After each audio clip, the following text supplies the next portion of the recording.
A very good afternoon to everyone. We, the team of Petroleum Engineers Association, is delighted to organize a webinar session on the theme Non-Aqueous Mud with NAMP Enterprise. We are very pleased to introduce Dr. Milap Goud, who will be our guest speaker for today's session. He is a accomplished author, certified trainer, ethical entrepreneur, and mentor, and also the person in the country with IADC certified authorization with 40 plus years in industrial experience, vast experience of all aspects of ultra deep operation, cement slurry, mud design, optimization, managing wellbore integrity, minimum formation damage. Also, he has authored 2 books conducting IADC approved cement slurry and mud design courses, and also he offered a lot of free internship to the student during this pandemic situation. At this time, I would like to inform that there will be a Q&A session at the end of the session. Moreover, you can put your question on the chat box. Also, we are going YouTube live so that you can access from there also, and you can share with your friends. Now, I would like Dr. Milap to start the session on the theme non-aqueous mud. Thank you so much, sir. Good afternoon, everybody. Please convert this greeting to your respective time zones from wherever you are. It is afternoon in India. Okay, I would like to first of all express my gratitude towards Petroleum Engineers Association in general and Nikhil in specific for doing this hard work behind the curtain and bringing me in front of the curtain. So thank you, Nikhil. And we come to the first slide, non-aqueous muds, an overview. Now, before we start talking about non-aqueous mud, I would like to share my views on my first thought itself, that why do we need a non-aqueous mud, or for that matter, what was the requirement to develop non-aqueous mud when we were already drilling with the water-based mud for more than a century. And yes, we were drilling, no doubt about it.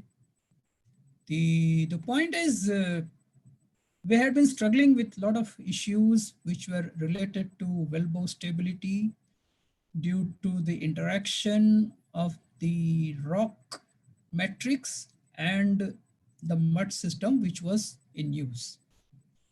And most of those interactions were basically of ionic nature, where the ions of the mud will react with the ionic components of the wellbore rock and start the process of chemical changes in the bore matrix as well as in the composition of the water-based mud, which was causing the expansion of the clay and causing the deterioration in the quality of the wellbore in terms of the size, in terms of filtrate invasion, in terms of shale getting unstable, resulting into sticking of the shale and creating problems in tripping out and tripping in during the hole. So these were the problems, and as every industry has, oil industry is not also an exception, that we started looking for alternatives to the options of water-based mud. And parallelly, there were a group of people who still kept on pursuing with water-based mud by trying to improve upon its flaws which were there. However, the big revolution came when it was thought of that since all the interactions related in the water-based mud are caused by the ions of the water-based mud and the ionic components of the rock matrix, why not completely change the atmosphere itself to not to have ions at all? And for those who probably may have a different concept about ions, I would like to just touch upon what ions are. Basically, there are two types, cations and anions. Cations contain positive charges and anions contain negative charges.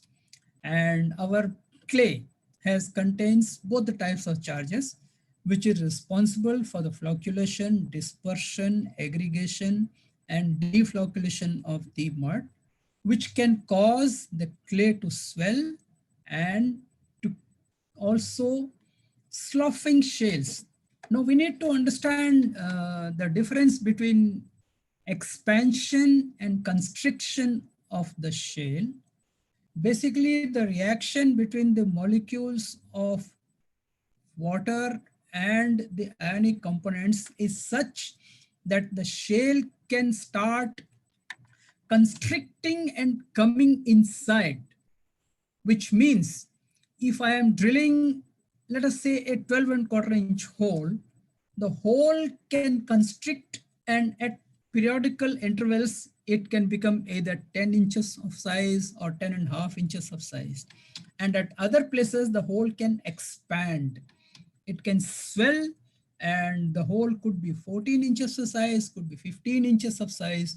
And the mechanism of the swelling and the shale expansion is way beyond the scope of the present topic, because otherwise we won't be able to cover the aspects of non-aqueous mud.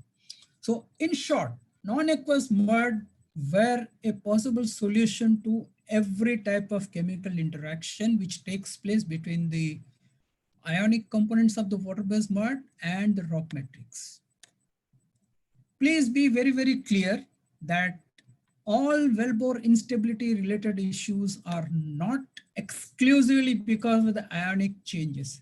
There are certain mechanical changes also, which will remain in non-aqueous mud. But to a great extent, the intention was to try to get rid of the chemistry related problems of the water-based mud, and that is how non-aqueous mud originated. So this is the first point. How did non-aqueous mud originate? Now, how did it evolve? Now, first of all, let us put a very basic question that if we want to prepare a non-aqueous mud, then let there be 100% oil itself. And why do we have an emulsion? Why do we need to have any aqueous component at all? Why can we not have 100% oil and start drilling? So gentlemen, that was the first step. The first, probably the first well, I can't recall when was it done, but the first well would have been drilled with all oil, 100% oil. And that is where we started realizing that regardless of all the efforts, water can still get infused in the oil from the water-bearing sands of the rock matrix, from any extraneous source, and therefore it was felt necessary that we should also try to have a water phase in the mud in the form of an emulsion. Now, by this time, let's be very clear that non-aqueous mud will contain both water-based phase as well as the oil-based phase. So what is the big deal about non-aqueous mud then? The thing is the non-aqueous mud will have oil base as the continuous phase, which is going to be in the direct contact of any surface area with which the mud is circulating. And the internal dispersed phase is going to be the droplets of water. So that is the basic skeleton of any composition which leads into the final formulation of oil-based mud. It should have an non-aqueous, or we can say oleophilic, lipophilic. Lipid is a word basically which means fats, and fatty non-ionic type of compounds, carbon organic compounds, where the base oil which started with. And I'm sure some of you must be aware, those who are in the industry for quite some time, that we first started with crude oil itself as one part of the mud. But then it was not easy because crude oil composition and crude oil properties were not conducive for safely drilling the well. We'll come across what are those points, but for present moment, let us understand that we introduced water phase into the oil-based mud as a result of overcoming the problems of contamination of water in the oil-based mud. So now we have two phases, oil phase and water phase. And both these phases are not miscible with each other. See, there's a difference between miscibility and solubility. Please understand this. Solubility is where two components ultimately become one. Like sodium chloride dissolving in water gives us a solution of sodium chloride, where sodium ions and chloride ions are interdispersed between the water molecules. Whereas in a miscible solution, there are two entities which do not dissolve into each other, but they coexist together in the form of a colloidal, in the form of a colloid, in the form of two phases which are being forced to mix with each other by mechanical shearing or by a chemical process. Now, mechanical shearing is not going to last long for the emulsion of the oil and water to stay stable for the entire duration of the drilling. That is how the third component of the oil-based mud got into action.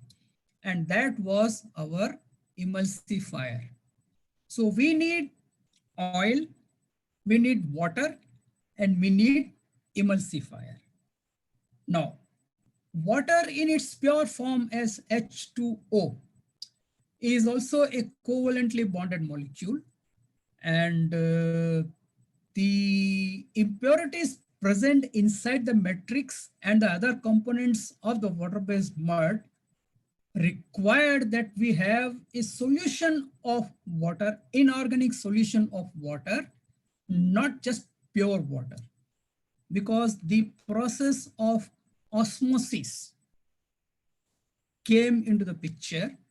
And we'll talk about osmosis more as we go further, but this is what I'm trying to introduce, that why did we subsequently go for the brine? What was the problem with the plain water? The problem with the plain water was osmosis resulted into the flow of water from one side of the membrane, semi-permeable membrane, to the other side of the semi-permeable membrane. And the semi-permeable membrane here in this case is the wall of a wellbore, where a filter cake is formed with the help of the particles of the mud, which are selectively permeable to certain, and they are permeable to water. So the solvent, and remember, every time whenever there is an osmosis taking place, it is the solvent which moves from one side of the membrane towards the other side of the membrane, not the solute. So guys, we then got into the importance of brine, and the most convenient brine is even today is calcium chloride brine. So now we are clear that we need a base oil, we need a brine, we need an emulsifier. So these three together will form the basic skeleton of an oil-based mud, which in industry is very popularly also known as pre-mix. We call it as pre-mix. It's a popularly known term in industry.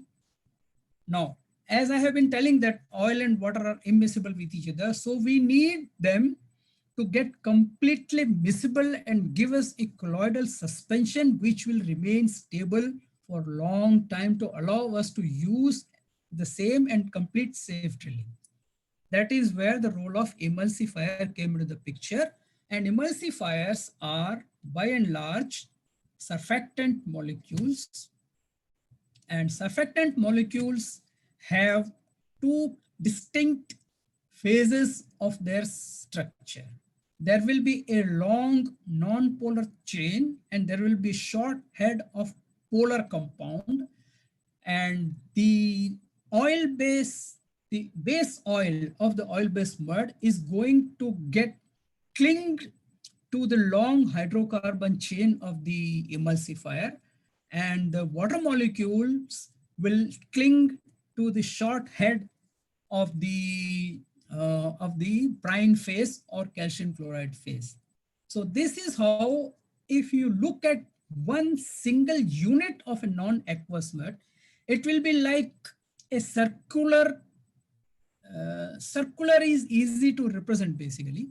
A circular path in which the entire oil is dispersed equally as a continuous phase, and the inner side of the phase is clinging with the oleophilic component of the surfactant, which is then having the short head of hydrophilic component, which is going to cling with the water droplets.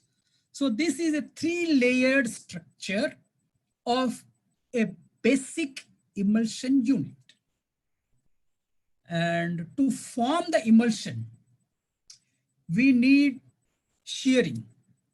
Shearing is a process by virtue of which the water droplets are split into finer particles. Higher the degree of shearing, more are the droplets of water created. So these individual droplet of water becomes as an active unit to combine with the base oil. Therefore, more number of droplets of water is basically a direct indication of the strength of the emulsion, because more number of droplets are going to get clinged with the help of the surfactant with the oil base and give you a stronger emulsion. So friends, remember that without mechanical shearing, we cannot prepare oil-based mud. This is the first fundamental principle. Please remember, we need base oil, we need an emulsifier, we need a inert internal brine phase, and we need mechanical shearing, and we also need temperature cooking. Temperature cooking basically is that the formation of emulsion, the emulsion itself is actually very tricky, and see, maintaining a stable emulsion, honestly speaking, is more of an art than a science, because temperature has got both the types of effect on the emulsion. There is a finite range of temperature which helps in keeping the emulsion stable. Any number below that temperature will not facilitate the formation of emulsion. And any number beyond that value is going to destabilize the emulsion. So temperature will act as a friend as well as a foe, but it all depends upon our wisdom. How do we select the range? So we need a specific temperature range, and the range of the temperature, although more or less in line with what we are doing in our oil well, but there are certain HTHP types of special locations where sometimes the stability of emulsion can be a big question because of the temperature related instability of the emulsion. So the concept, what I'm trying to communicate mainly here is that emulsion formation is a process of mechanical shearing in presence of an emulsifier with enough temperature. So these are some of the minimum basic required resources, required additives of the formation of emulsion. We'll talk about how to obtain a strong emulsion as we go ahead. And unit structure I have already discussed. We'll talk about how to we effectively mix and maintain the non-aqueous mud on the rig. So by this time, I believe that everybody has a clear picture of how an emulsion is formed and what are the factors which affect the emulsion stability, and why do we need an emulsion at all in first place. There are a few more things which I would like to share here, that why we cannot drill with 100% oil. The important issue here is that we all know that oil is lighter than water, and therefore the effective weight of the oil is very less. And wherever we need high mud weight, we will have to have more amount of solids going into the mud to get the desired mud weight. Now, if I have water as my starting fluid, then my specific gravity is 1. We all know water has a specific gravity of 1, which is 8.33 pounds per gallon. I have been working in the atmosphere where ppg is more common than any other unit, so I normally speak in ppg. Now, from 8.33 ppg, if I have to go and prepare a mud of 10 ppg, then the amount of solids I need will be certain. We can calculate. But if I have the starting point instead of 1, it is 0.8 specific gravity of base oil, then the amount of solids obviously going to be more required in the all oil mud. Number 2, we always discourage any action which requires higher amount of solids in the mud, because higher amount of solids have got whole lot of associated problems. Again, those who are in the industry, though, they know as good as I know, and those who are students, they will know in future. So this is the reason, and there's one more reason which is related to the expansion and the compression of the oil, which we are going to talk about in detail as we go ahead. So now, non-aqueous mud encompasses all types of mud systems where the continuous oil phase and the dispersed aqueous phase is held tightly with each other in the form of an emulsion. Now, as I told that the first case was the crude oil, which immediately settled for diesel. And diesel has been probably the first component of the non-aqueous mud along with the calcium chloride. And even today, there are several parts of the world where diesel is still being used as a component for the preparation of oil-based mud. Now, there are lots and lots of terminology which are associated. Sometimes we call it oil-based mud, sometimes we call it invert emulsion mud, sometimes we call it synthetic based mud, sometimes we call it mineral oil based mud, sometimes we call it low toxicity oil based mud. And there are lots and lots of variations, but the big concept is the internal phase is oil and the external phase is brine. Now we call it invert emulsion because normal emulsion before the invention of oil-based mud or before the invention of certain specialty lotions and creams, which are again non-aqueous, earlier, whenever people used to talk about emulsion, the first thing which gets into mind is that oil is dispersed in the water. So that was a sort of normal emulsion system. So now here the continuous phase and the non-continuous phase have changed. That is why it is called as invert emulsion mud. And when diesel has been used in past and diesel is being used even today, there could be question as to why do we need other types of base oils? And the answer to them lies in the environmental compliances, because diesel has got the aromatic content, the benzene ring, to a higher level.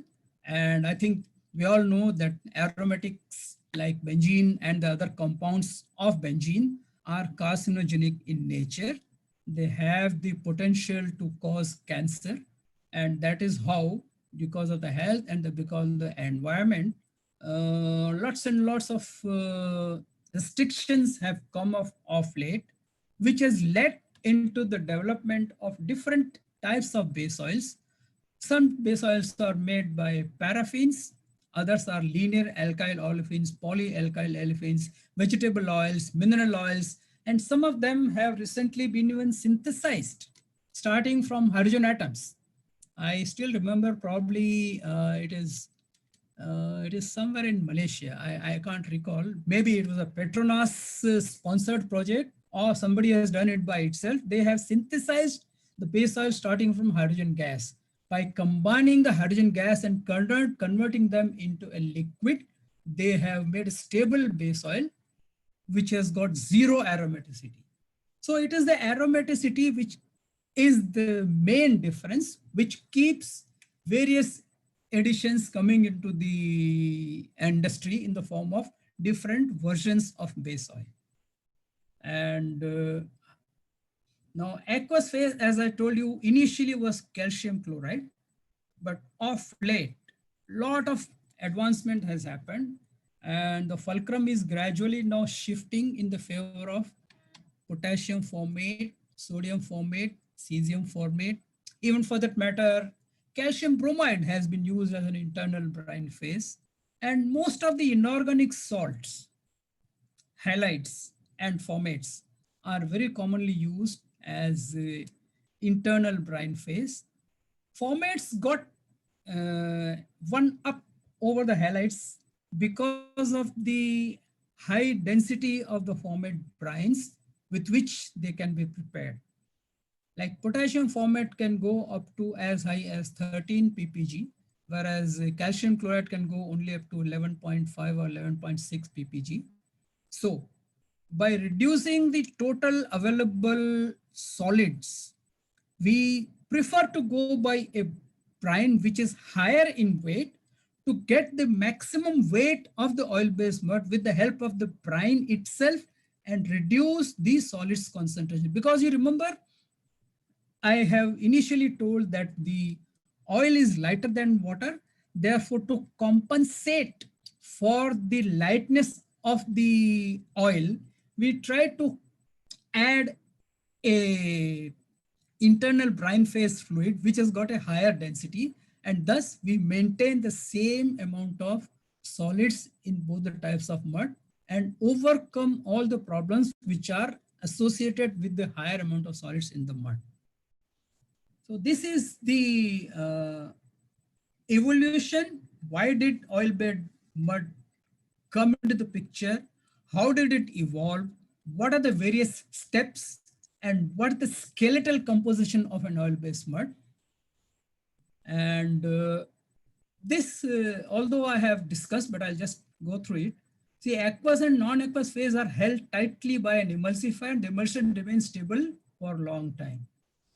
Now, it is worthwhile to add here, some of you probably might be aware, some of you might not be, that any emulsion, for that matter, the best and the tightest of the tightest emulsion ever prepared is only a matter of time.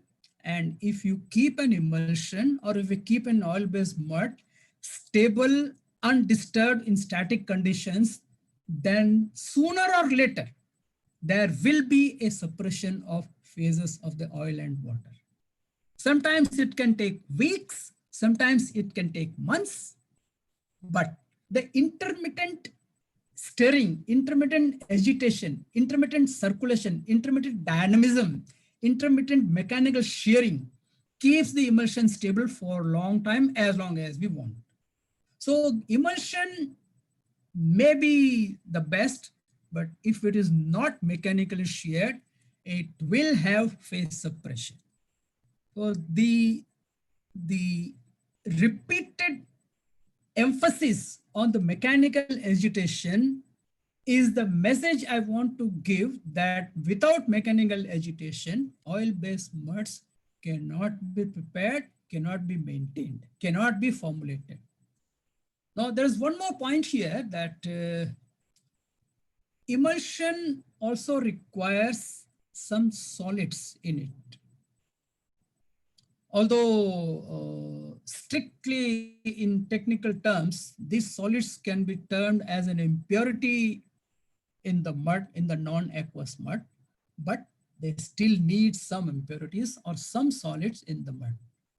That is why if any one of you have got a good exposure to the mixing of oil-based mud, the lab for the testing, you all must be knowing that we are using Revdest.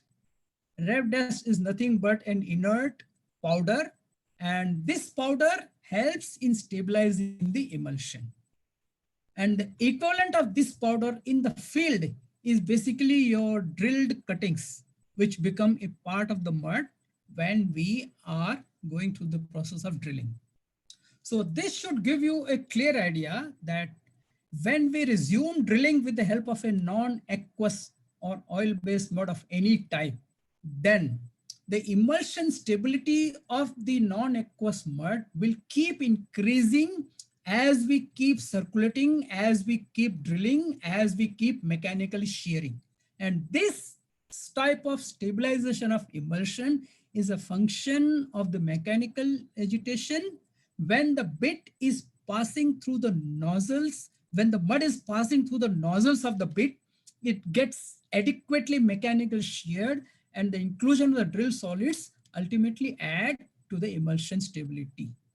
So all emulsifier needs some solids as an impurity for the emulsion to remain stable.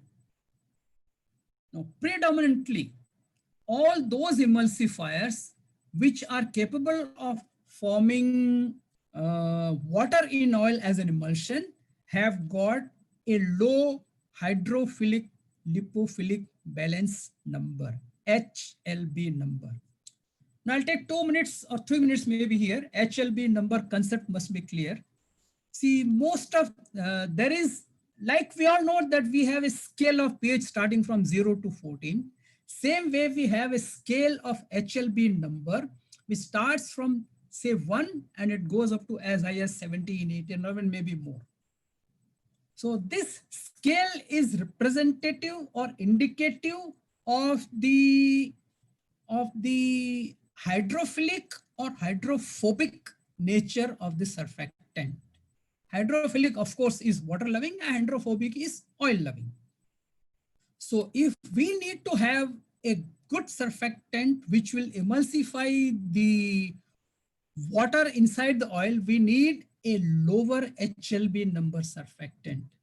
That means the surfactant should have a low hydrophilic lipophilic balance number.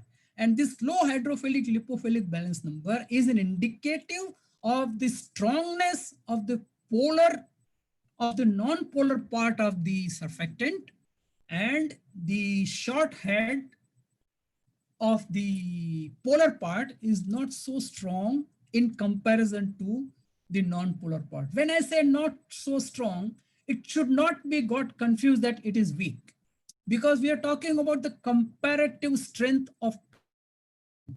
So a lower HLB number will have strongly hydrophobic properties, and as the HLB number keeps increasing beyond 7, the surfactant becomes strongly water loving. So such surfactants are used in the preparation of water as a continuous phase and oil as a dispersed phase, or the other way around. You can also think about that for any reason, if you want to break the emulsion of the oil-based mud, then you should add a surfactant of high HLB number, which is going to spoil the emulsion. So we can play with what we want actually. That is how the HLB number come into the picture. Now, having spoken about all these things, I think I also need to add here that most of the low HLB number emulsifiers need an activator. This activator is basically a calcium salt, which is going to act on the edge of the polar part of the surfactant molecule and impart higher ionic nature, which is also called as a triggering of the emulsion process. Or we can also say that it is now an activator. So lime as an activator is being used in the industry for many decades, but of late, in fact, a lot of new low HLB emulsifiers have come into the picture, which do not need any lime for emulsification, and they can emulsify as strongly as any other without the help of lime. So that is the advancement in the drilling fluids technology as far as non-aqueous muds are concerned. Just to give you an idea, we can see here that the oil in water emulsion, where oil is dispersed in the form of droplets and water is a continuous phase. And here we can see water droplets are dispersed in the oil. So this is what we normally prepare in our oil-based mud, where the water droplets are dispersed internally in the entire oil. Now, since the entire fulcrum of the non-aqueous mud is focused on the stability of emulsion, it is very important that we must prepare a non-aqueous mud which is having very high emulsion stability. So in addition to the selection and correct type and correct dose of emulsifier, following are the features. Like aqueous phase must be sheared mechanically. I have already discussed in great detail. And the optimum temperature, again, all discussed about it. Temperature plays a dual role. We all know that. And the mechanical shearing of the two immiscible phase generate enough heat to raise the temperature where the emulsion formation is initiated. That is a very important aspect of formation of emulsion. We must remember that when we add an emulsifier, when we mix both the phases, emulsion formation does not start. It is only that the droplets of the water become finer and finer and finer. But as the shearing goes on and on, there is a heat generated by the process of shearing, which results into an increase in the temperature. And that increase in the temperature is the first trigger point where the emulsifier will start emulsifying the fine droplets of the water with the help of with the oil. So without what I'm saying is that if I take a beaker and if I add some water and if I add some oil and if I add an emulsifier and if I stir everything with the help of a glass rod, then I'll not be able to form an emulsion. By no way there will be any emulsion. I need a strong mechanical shearing that generates heat, which triggers the emulsion formation. Last but not the least, of course, impurities in the solids I already discussed. So these are some of the prerequisites of a strong emulsion. Now, although it is going to come up at the later stage, but I would like to just quickly add here that when we say strong emulsion, the word strong is actually subjective. What do you mean by strong emulsion? An emulsion can be strong as far as I am concerned, but emulsion may not be strong enough for someone else. So there has to be an absolute quantification process, which should tell, yes, this is the strong emulsion or this is not a strong emulsion. Personal judgments or personal bias cannot decide whether emulsion is strong or weak. So we'll talk about those things as we go ahead.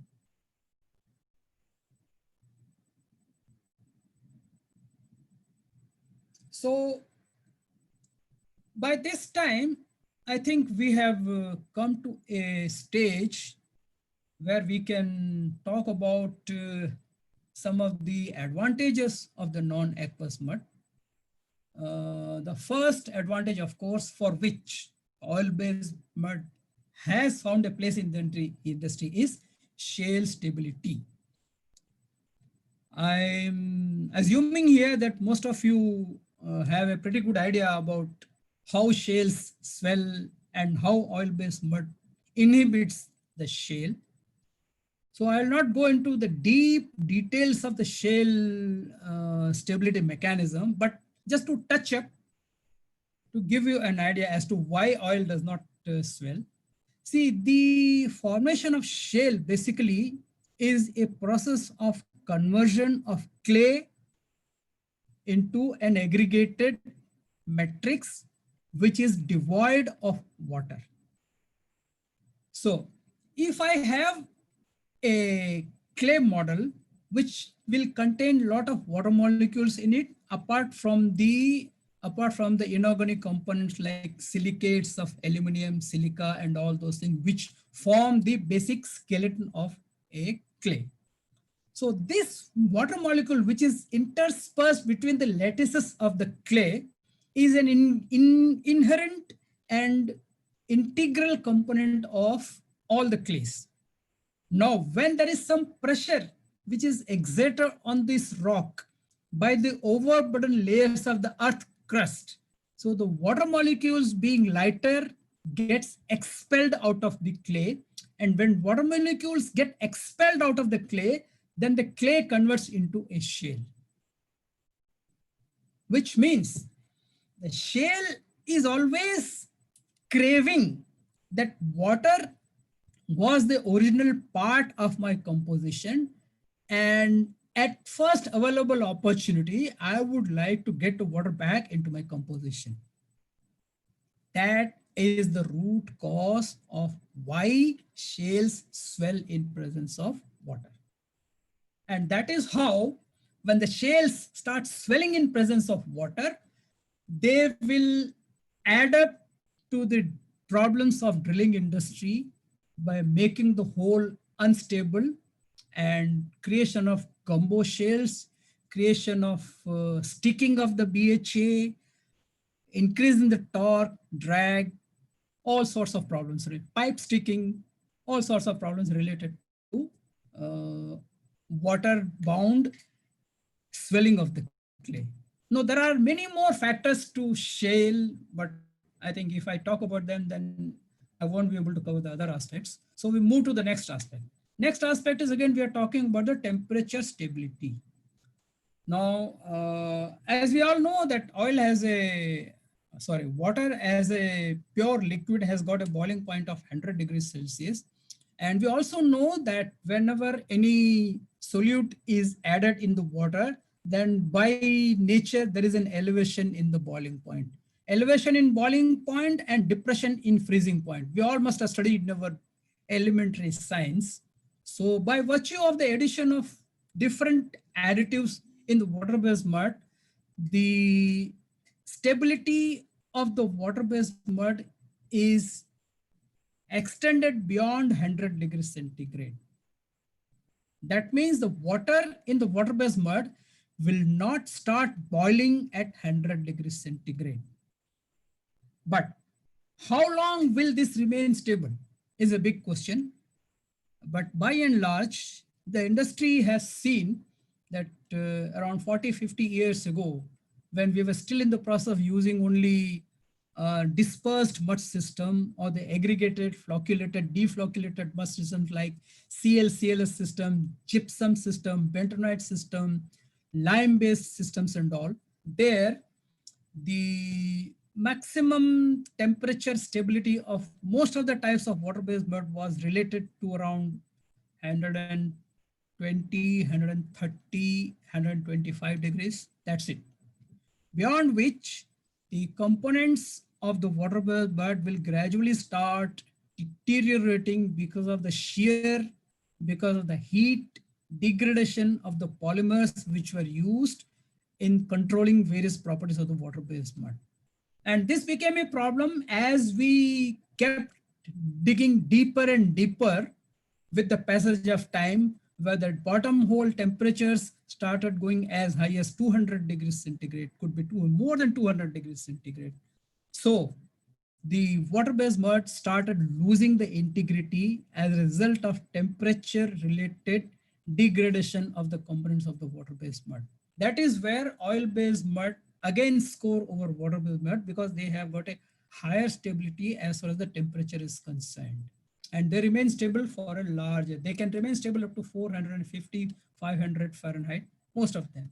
Because we have to choose the additives also, which are going to fall in line with the oleophilic nature of the oil-based mud. Lubricity, of course, I don't need to elaborate on this. We all understand that oil is more lubricious than water. So it will impart lubricity, and lubricity helps in drilling the well safer, because the trip in and trip outs are very smooth because of the lubricious nature. The rate of penetration also improves, and there are a whole lot of other associated benefits of the lubricity. And resistance to chemical contamination, of course, the continuous phase is oil. and there are no positive or negative charges on the surface of the continuous phase. So all the contamination, I think, because this is not a part of our discussion, but I wish someday we should be talking about chemical contamination also. And all the contaminations originate from from the reaction of ions, and therefore such reactions of ions are absent in the oil-based mud because there are no ions here. So that is how you get rid of all the chemical contamination. And gauge hole is obviously very simple, that if there is no reaction between the matrix of the rock and the mud, then there is no exchange of ions and the hole will remain in gauge for several days, for weeks, for months. But I should quickly add here, those who think that oil-based mud is an ultimate answer to all the problems of the hole, it is not the case. There are certain mechanical stresses which are responsible for the deterioration in the hole quality, and that deterioration can happen in oil-based mud also. But the extent of deterioration we definitely overcome with the help of oil-based mud. Coming to solids tolerance, again, very simple. Solids are not going to chemically react with the oil-based mud. So the solids are ultimately going to be thrown out of the mud because there is no chemical reaction. And the solids will remain as a separate entity which is going to be expelled out of the mud at the shale shaker or with the help of the solid control equipment which we use as per the requirement. Now, reduced filtrate invasion. Reduced filtrate invasion is by virtue of the lower mobility of the oil phase in the constricted space. The viscosity of the oil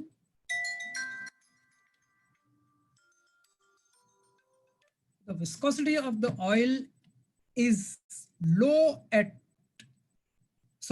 high at lower temperature and low at higher temperatures. So the filtrate which is going inside the matrix of the rock will find it very easy to maneuver its path through the pore spaces even if the rock is permeable. Number one. Number two, most of the rocks are inherently water wet rocks. Therefore, there is going to be a strong resistance for the oil to make its way through the water wet rock, and that is how the filtrate oil cannot invade deep inside as much as the water filtrate invades normally. And reduced tendency of the differential sticking because of the reduced coefficient of friction, and the coefficient of friction is reduced, which means there is a free passage.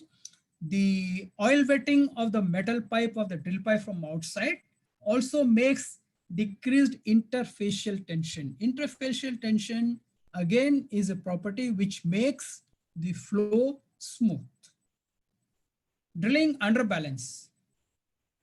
Because the specific gravity of the oil is lower than the specific gravity of the water, so we can have a fluid which is lighter than water. That means we can drill sub-hydrostatic conditions also in underbalance drilling mode. High penetration rate. The high penetration rate is by virtue of the higher lubricity and also the higher pressure value available for hydraulic horsepower transmission, which means the entire pressure which we are exerting on the rock with the help of the pumps is transferred through the nozzle of the bit straight onto the rock, and a very small amount of that pressure is actually used in circulating the mud. That is why you have low values of annular pressure losses, and the total value of available hydraulic horsepower to drill the mud is higher, which means we can drill the rock at a higher rate of penetration. And we still continue with the advantages. They can be reused several times, of course, because there is no reaction of the drilled solids with the mud. All we want to do is basically get rid of the drilled solid with the help of the solid control equipment on the surface and cut back the mud back to the desired weight for resuming drilling, and we can keep on and on and on, keep using the mud every time again and again. And the flexibility of carrying over the same mud to the next phase of the hole. Yes.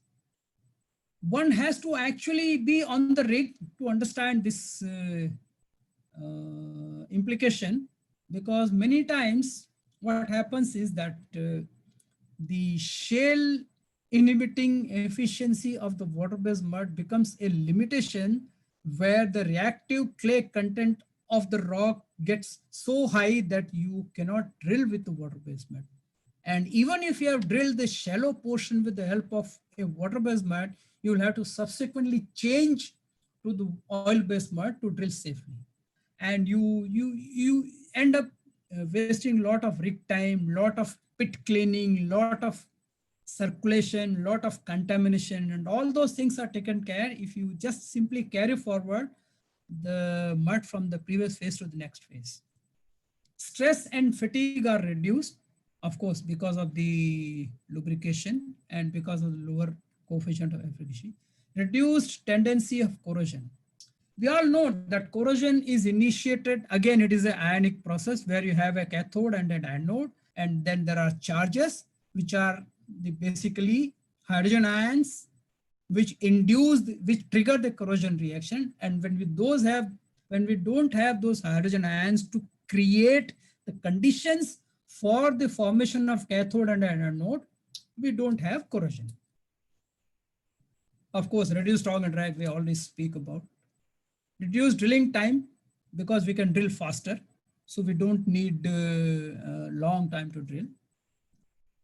Yes, this is one part where I'll again spend a little bit of more time, because those who are going to be future mud engineers will need to understand this. It is very difficult in the beginning to prepare oil-based mud because the process of emulsification takes a long time, and this can be sometimes frustratingly long. You will find that you've already added the base oil, you've added emulsifier, you've added calcium chloride, you've added lime, you've added organophilic clay, but yet it is simply like water. It is not showing any signs of conversion into mud.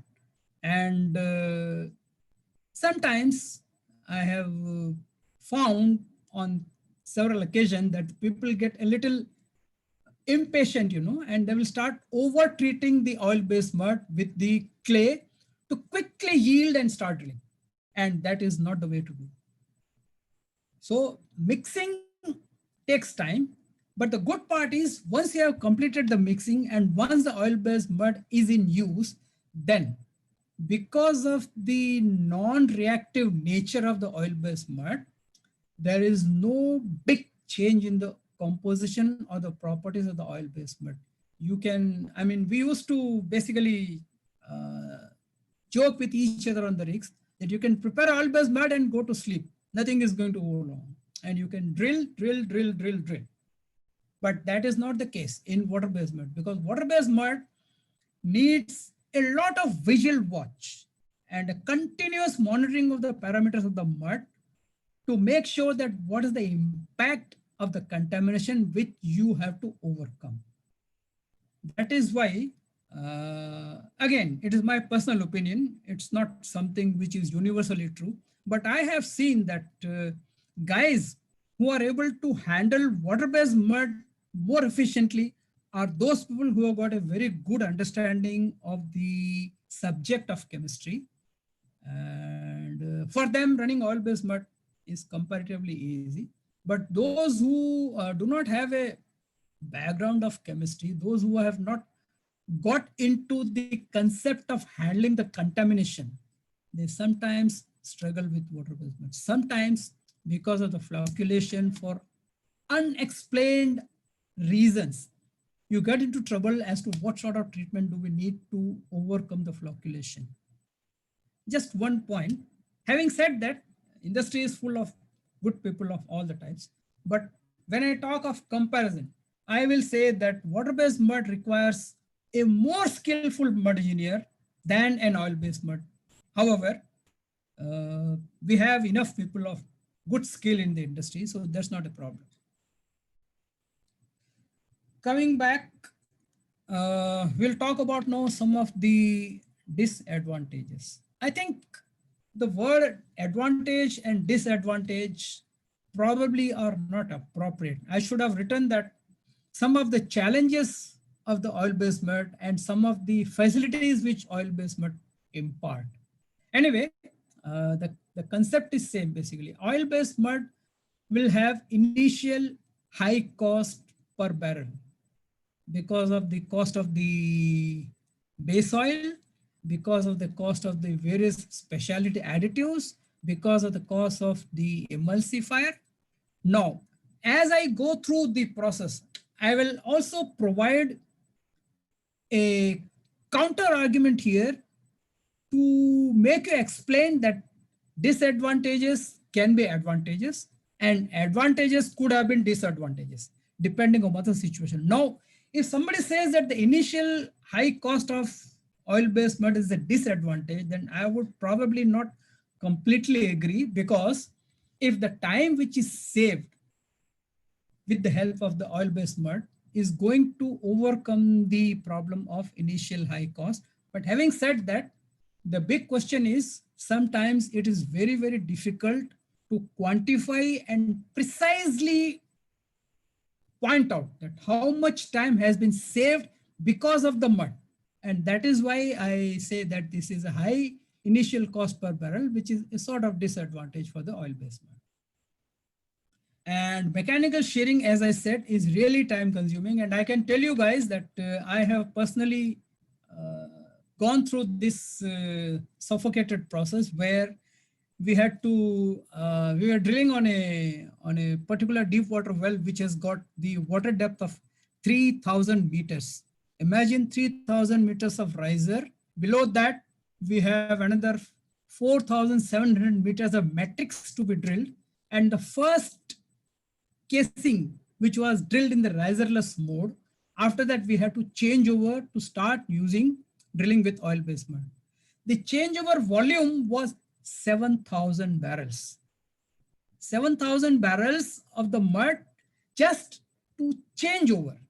And this 7,000 barrels of mud can take frustratingly long time to get completely activated because the seabed temperature is very low. And low temperature does not favor the formation of emulsion. So it took almost 8, 10, 12 hours for the mud to get completely emulsified and start yielding the organophilic clay. I'm going to talk about the organophilic clay as we go ahead. Also yields very slowly. It doesn't quickly disperse and give you the desired viscosity or the desired rheology as we get in our water-based mud. So mechanical shearing, time consuming, and this is a genuine problem with the oil-based mud. Reduced kick detection ability. Now, if we are drilling through a rock which has got a trapped source of oil and gas, and despite taking all the precautions, suppose if the gas has entered into the wellbore, which means that the activity has come inside the wellbore. Now this gas is going to dissolve in the oil-based mud. And there's a phenomenon called as bubble pressure point. Bubble pressure point is that combination of pressure and temperature where the gas will liberate out of the dissolved solution. So at higher temperatures, while we are drilling, the gas which has got dissolved into the oil-based mud will not give any indication at the surface that we have taken an influx in the hole. And this is very dangerous. Those who have worked in the industry, they know it. Now, this dissolved gas oil-based mud, as it moves up in the annulus, the temperature of the mud keeps decreasing and the mud becomes colder and colder, and the pressure also gets lower and lower. So till it comes to a stage where the dissolved gas will separate out from the oil-based mud, you will not get any detection of the kick. And after the liberation of the gas, the available time to react to control the influx becomes very less. And that can be a reason between the difference between the failure and the success. If we miss to take action in time, then we can probably even worst case lose the well. So that is an advantage in water-based mud. As soon as any gas influx enters into the wellbore, the gas bubbles will quickly rise above and give an indication of the kick in the hole. And of course, we all know that pollution and environmental control is a big factor. And there are some basic requirement for every base oil to find a use in the oil-based mud preparation.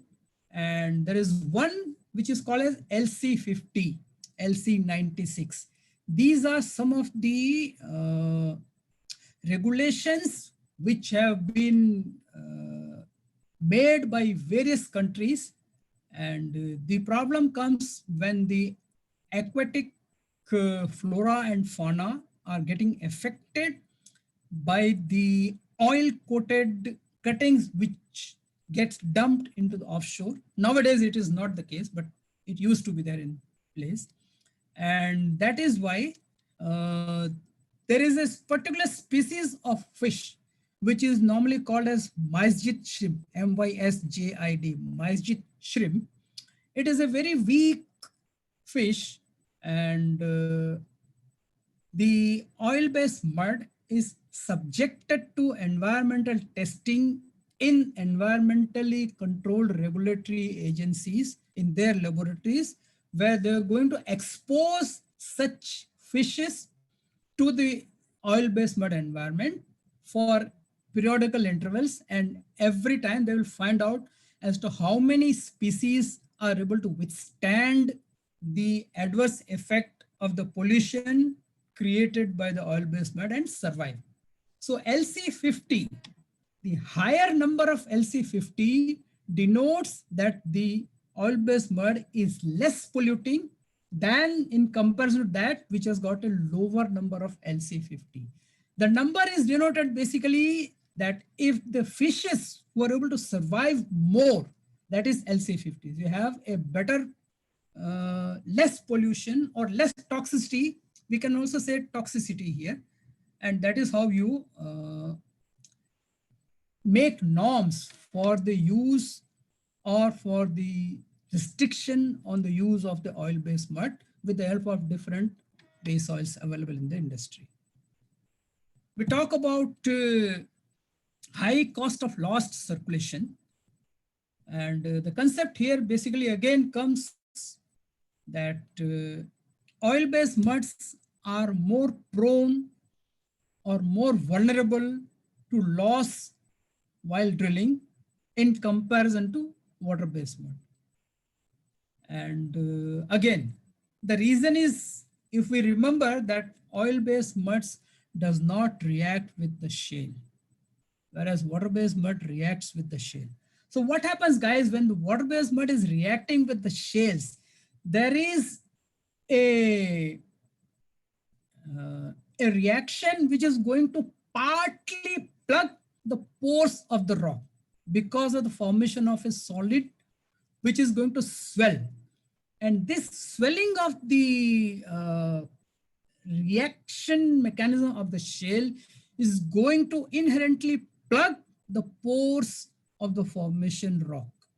So the same point which has become an advantage for the oil-based mud because of its shell inhibitive nature has become a disadvantage here, because the pores will remain wide open, and the wide open pores will accept the fluid easily. So which means then the mud is rising, the oil-based mud is rising in the annulus, then it can go easily inside the rock and start the process of mud loss. And those who are in the field, those who have worked as mud engineers, they know how frustrating is mud loss. And it is not only the cost of the mud which you have lost. There are situations where the gravity of the situation is so bad that you completely run out of mud, and the whole activities of the rig come to standstill because you don't have enough mud. It can happen. So and as if this is not enough, another problem is when the new mud preparation is going to take long time, because emulsification and all is going to take time. Now, that is why if we know that the rock which we are planning to drill is exposed, is vulnerable for losses, then sometimes it is a wise decision not to use oil-based mud. Of course, we have already spoken about fresh mud preparation. Now we'll talk about expansion and compression of the oil, which poses big problem in drilling through HTHP and ultra deep water wells. Expansion and compression of the oil, which is a component of the oil, which is a major component of the oil-based mud, is by virtue of the non-polarity of the oil part of the oil-based mud, which the molecules are covalently bonded with each other. When the molecules are covalently bonded with each other, they are having elasticity in nature, which means that at the available external source of energy in the form of heat, which is temperature, the molecules of the base oil will start moving, expanding. They will not break. Remember, that is the beauty of the covalent bond. And the temperature I am talking about is the temperature stability, which we told that the stability of the oil-based mud is high. But the expansion is going to increase the, expansion is going to decrease the specific gravity of the oil-based mud. Specific gravity is a function of mass and volume. We all know that. And when there is an expansion, then the volume is more, but the mass is same. So D is M by V. When V has increased, M is same, D is going to decrease. So when expansion is going to create a decrease in the density of the oil-based mud, this decrease in density can sometimes be so heavy that the mud weighing in our pits can be around 10 ppg or 11 ppg, but the mud at the bottom hole circulating temperatures could be weighing only 9.4, 9.5, 9.6 or anything like that. So when this expansion and compression is, of course, when there is pressure which is exerted on the oil-based mud is of the higher amount, then the oil-based mud is going to get compressed. And expansion and compression of the oil creates lots and lots of problems in terms of fingerprinting. I will take some time here. Fingerprinting is very important for HTHP wells, where the expansion of the oil-based mud needs to be monitored and recorded accurately to even 1 barrel of change. So if I know that my total circulating volume in my system is, let us say, 2,400 barrels, the numbers are denotive. They need not be right. They can be right. So with this 2,400 barrels of mud in the circulation, when I continue circulating and when I am subjecting my oil-based mud to a temperature of 170 degrees, 180 degrees centigrade, then this 2,400 can become 2,400 plus. Could be 40, could be 60, could be 100, anything. So as soon as I switch off the mud pump, when I am stopping the circulation, what is happening is the expanded volume will continuously keep coming from the well. And sometimes this can take 30 minutes, 45 minutes, and extreme cases, I know of the cases where the mud keeps flowing for even 1 hour. So the gravity of the situation is when the continuous flow of the mud, even after the pump has been stopped, can be mistaken as an activity from the well. And if by mistake we consider this as an activity from the well and start taking remedial measures to control the well, then we are asking for more trouble. And expansion, another problem related. Now my mud has expanded, but at the same time, unfortunately, I am really unfortunate that at the same time, because of the drop in the mud weight, the well has become underbalanced. And there is an influx which is coming along with the mud in the form of the flow. No, I think I am very smart and I know what is the total fingerprinting volume, and I continue to do nothing and just keep flowing the well, assuming that the flow will stop after the entire fingerprinting volume has been matched. But it doesn't happen because the well has actually got active and you have the kick at the surface without doing anything. So this is a big issue. Expansion resulting into erroneous judgment about the HTHP mode of drilling. And one has to be very, very careful. That is why those who have drilled HTHP wells with oil-based mud, they will understand and they will appreciate that every single drill pipe, every single joint we drill, before we start making the next connection or drilling the next hole, we have to continuously, religiously monitor the fingerprinting volume of the oil-based mud to make sure that there is no activity from the well. It is only the expanded mud which is coming back to the system. And having done that, still you're going to lose almost 45 minutes, 1 hour every time you make a connection. So the higher rate of penetration, which is giving an advantage because of the lubricity, becomes a disadvantage here, that whatever time you save in drilling the well is lost in fingerprinting.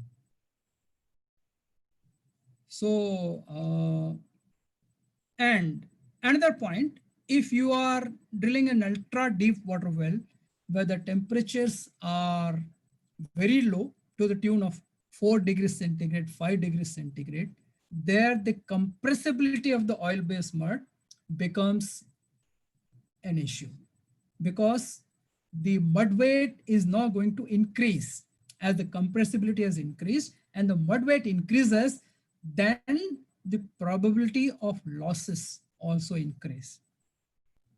So you have to plan your mud weight in such a way that the compressed mode at higher pressure is not beyond your fracture gradient. Having done that, you will again notice that especially in ultra deep water environment where the window between the ECD and the fracture gradient is sometimes so small that you just can't manage that. So that is how whether to use an oil-based mud or a water-based mud in different environments, there are several factors, and one has to select a mud system which is least troublesome, but it will still have its own trouble, and then find a remedial solution to those troubles by taking the correct engineering decisions. So expansion and compression does pose big problems. And I think I forgot to mention here, but I immediately remember this expansion and compression can also lead to a very chronic problem of formation ballooning. Formation ballooning is a process which is invariably associated with oil-based mud, and that is again arising out of the property of the oil-based mud to expand and compress more severely, where when we are drilling through a porous, permeable, soft rock, then with the application of the extra pressure in the form of ECD, the rock will start uh, accepting the fluid to some extent. And this acceptance of the fluid is basically nothing but as a result of the expansion of the rock due to the pressure. And when the pump is switched off, then the same fluid which has gone inside the rock will come back to the rock, to our well.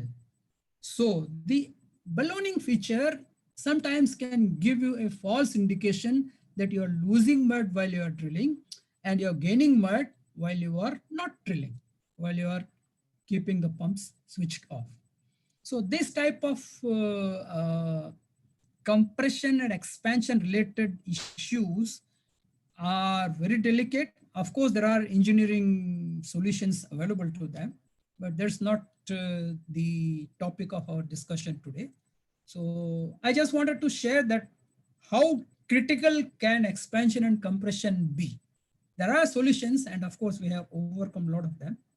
Yes, coming to disposal, because of the environmental hazard, we cannot dispose oil-based mud as easily as we can dispose water-based mud. And probably many of you may not agree, or many of you may have a different opinion, but there are cases where people on the rig start praying, oh God, let there be some mud loss so that whatever extra volume is there in the pit here, I can able to find a place and have smooth. That's not an engineering solution basically. But what I'm trying to say is that if you cannot dispose the mud, then you have to keep reusing, and every time you have to use the mud again, every time you have to condition it, and you have to increase your volume. And every time you go for the cement job, when you are displacing, then you get the same volume of mud back. So your inventory of the oil-based mud keeps increasing till you see a mud loss. As long as you don't see a mud loss, the inventory of the oil-based mud will keep increasing. You cannot dump. Your storage place is full. What are you going to do now? So that is a practical problem, and disposal is still a big issue. Even the disposal of the cuttings. Now, since a lot of technology has come up, where of course the cuttings can be treated, the way the oil of the cuttings can be extracted, and the cuttings can be churned and disposed in environmentally friendly way. But having done all those things, the extra volume of oil-based mud, which keeps adding to your inventory, sometimes becomes a headache. What do you do with that? Anyway, so we have to be, let me also tell you the solution. It is not good only to keep posing problems. You have to have a solution also. And as a solution, we, on some occasions when we are doing for plug and abandon P&A jobs, at that time, we have the option that we can either recover the mud behind the annulus, or we leave the mud behind the annulus sometimes. So if we get into a situation where we do not have any place on the surface, a place is full, then you need not recover the mud behind the annulus and leave the mud there and just place a cement plug and come out of it. Of course, that's a costly option, but if you don't have anything, then you have to find a way. Now, reduced efficiency of solid control equipment due to inherent pseudo thickness. It is often a less spoken topic, so I have purposely added here. And the concept I am trying to convey here is oil-based mud is formed with the help of droplets of water and oil interdispersed. And this type of arrangement gives you an inherent minimum plastic viscosity in the oil-based mud without actually having any solid. Please try to understand this. This is very important because normally these topics, this particular aspect is not much discussed about. So if you don't have any solid in your mud, but the mud is still showing some plastic viscosity, which means that although the mud is showing viscosity, but there is nothing to cut down this viscosity, it becomes the inherent basic bottom line that this plastic viscosity will always be there in the mud, irrespective of whatever you do. And as the water ratio increases, that means oil-water ratio, normally we drill with 70-30 oil-water ratio, where 70% is oil and 30% is water of the entire liquid portion. But there are several cases where people have gone up to 60-40 oil-water ratio or even 50-50 oil-water ratio. So when you have such type of formulations, then the inherent minimum plastic viscosity of the mud is going to be very high. And when this inherent minimum plastic viscosity of the mud is so high, then the separation efficiency of the hydrocyclones is compromised. Because hydrocyclones normally work with the concept of creating a whirlpool, and this whirlpool will drown the particles at the bottom of the whirlpool and the top portion gets. But here, because of the pseudoplasticity of the oil-based mud, the bottom also is viscous. And this viscous bottom will not allow the fine cuttings to slip through it. And that is why the efficiency of the solid control equipment is compromised. And to counter this, we often use centrifuge at a higher RPM in comparison to water-based mud and try to generate more G-force. And this additional G-force helps you to control the fine solids in the oil-based mud. See, I think we have already 1 hour and 25 minutes, 1 hour 20 minutes, and I'm not even halfway through my presentation. So, Nikhil, what do you want to do? We can continue this for still longer time, or we have to rush through?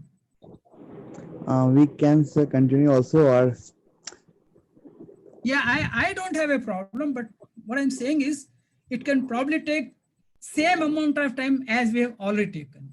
I'm comfortable with that as long as people are happy to listen. So we can take like 2-3 minute gap. Or question answer we can discuss, sir, what we got till now. Yeah. Yeah, sir. So our first question, sir. Is there any question? Yes, sir. Yes, sir. So one question from Munudin Akinola. Sir, kindly elaborate more on the advantages of base oil over diesel while preparing non-aqueous mud.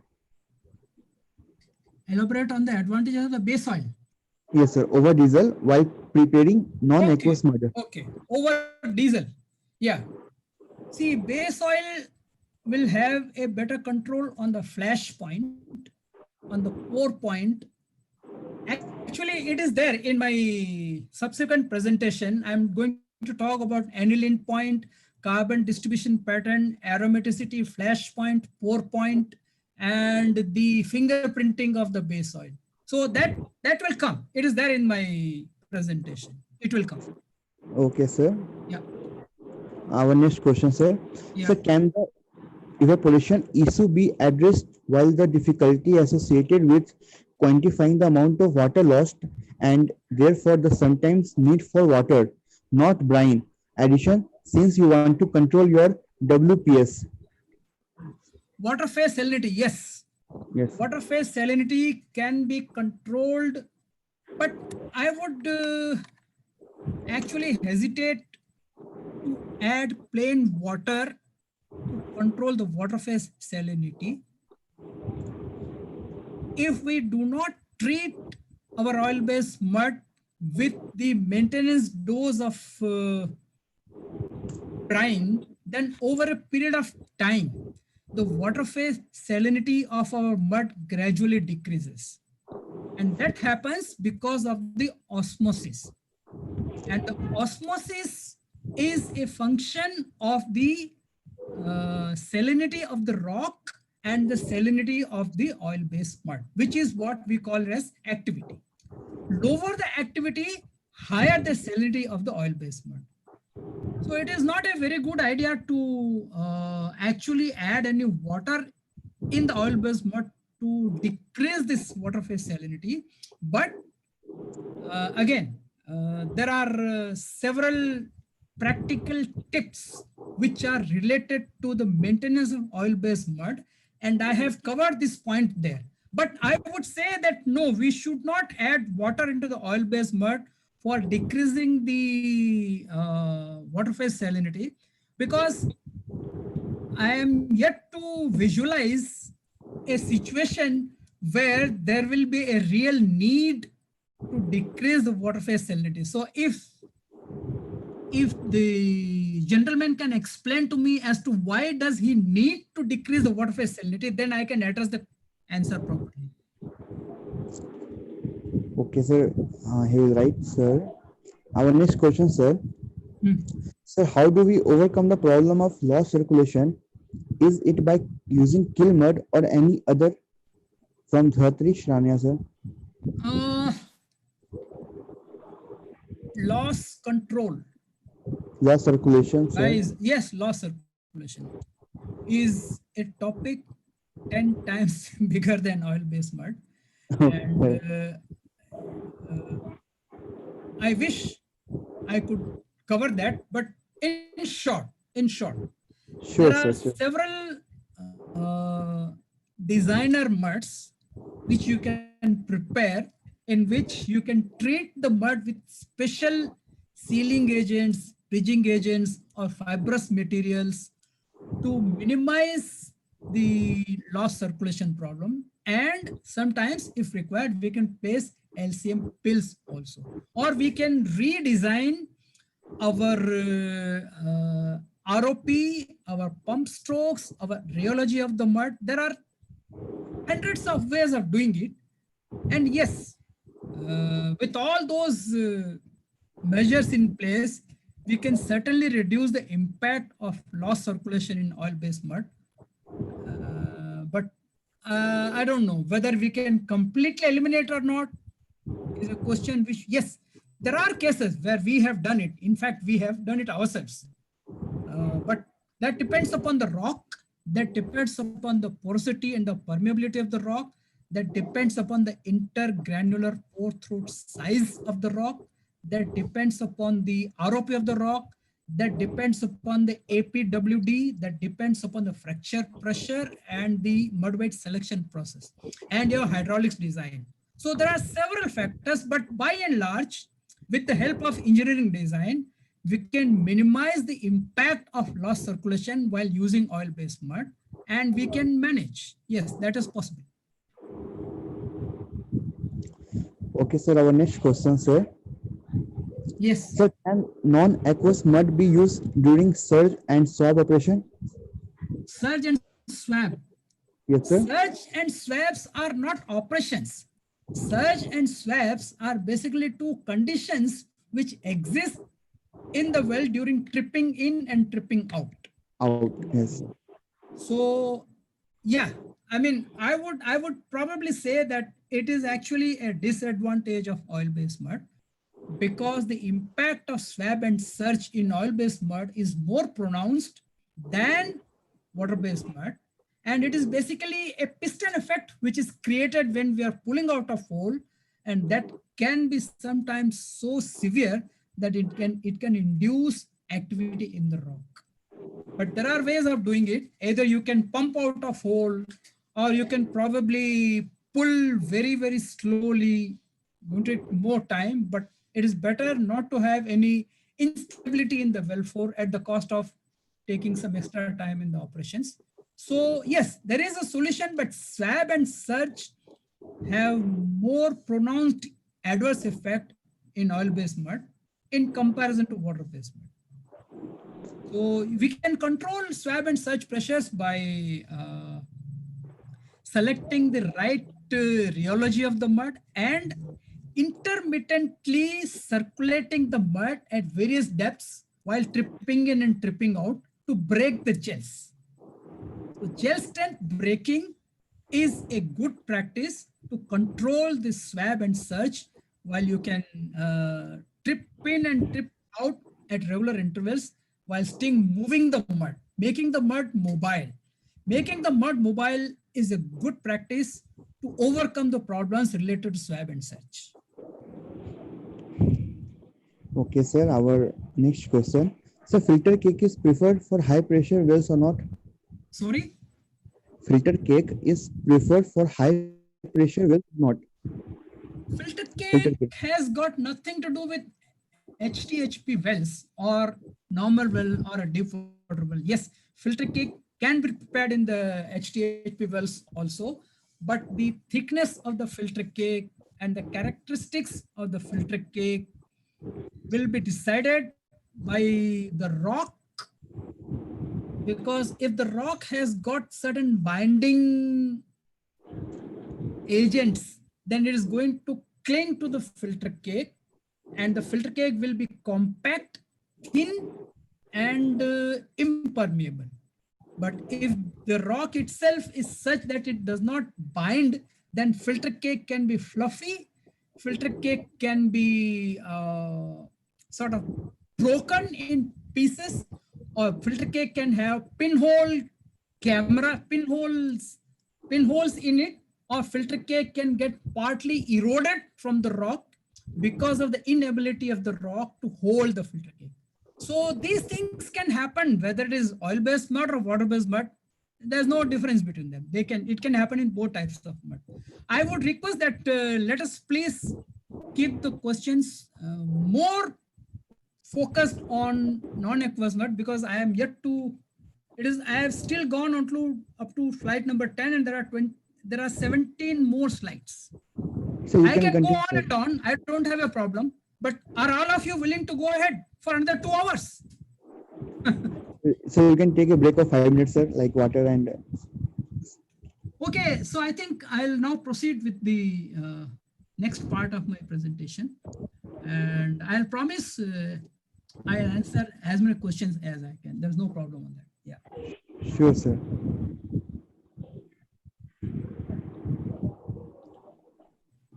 Okay. Now we are here where we are talking about the basic generic composition of a non-aqueous mud.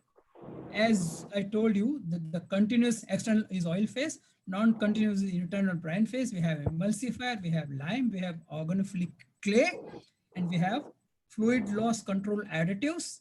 We have rheological boosters, we have oil wetting agents, we have bridging and sealing agents, and we have weighing agents. Now we'll talk about each of these components here.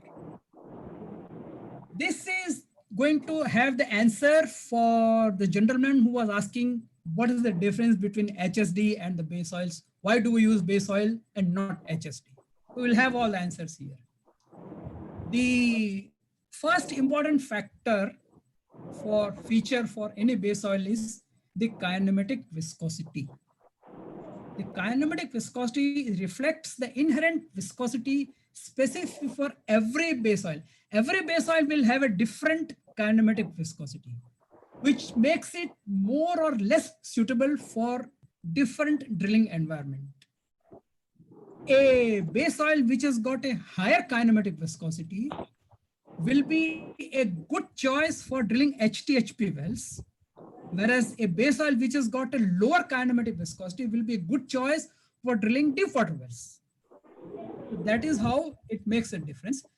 And HSD cannot have this sort of flexibility. So we use different base oils to know the correct kinematic viscosity and the impact on the environment where on the location of the well. Aniline point is again, it is the lowest temperature at which the equal volume of aniline and oil will form a single phase, and it depends upon the aromaticity of the base oil. So lower the aniline point, higher is the aromatic content. And higher aromaticity is not usable, we all know, because of carcinogenic factor. And I would say that the single largest factor which is going against the use of diesel is the related to environment. All other technical factors can be engineered to suit the drilling environment. That is why there are many countries who are still using diesel as a component of oil-based mud. But those who are more environmentally conscious, those who are more health conscious, where the health, safety, and environment of the people who are working on the board everywhere, the carcinogenic activity of the oil-based mud is not acceptable. Because there are a lot of fumes which are generated when we are using oil-based mud. And those who have worked on the rig, they know that the shale shaker area and the pit room area, where the concentration of the oil-based mud is at the peak, that confined area sometimes becomes so much of fumes that the guy standing there cannot breathe. He has to just move away from that place to take a fresh breath. So that is the gravity of situation, and that is why higher aromaticity is not a preferred option for any type of base oil. Coming to flash point is that minimum temperature at which the base oil will catch fire if exposed where the other conditions are conducive, where you have a presence of oxygen, have a presence of heat, have a presence of inflammable material, it can lead to fire.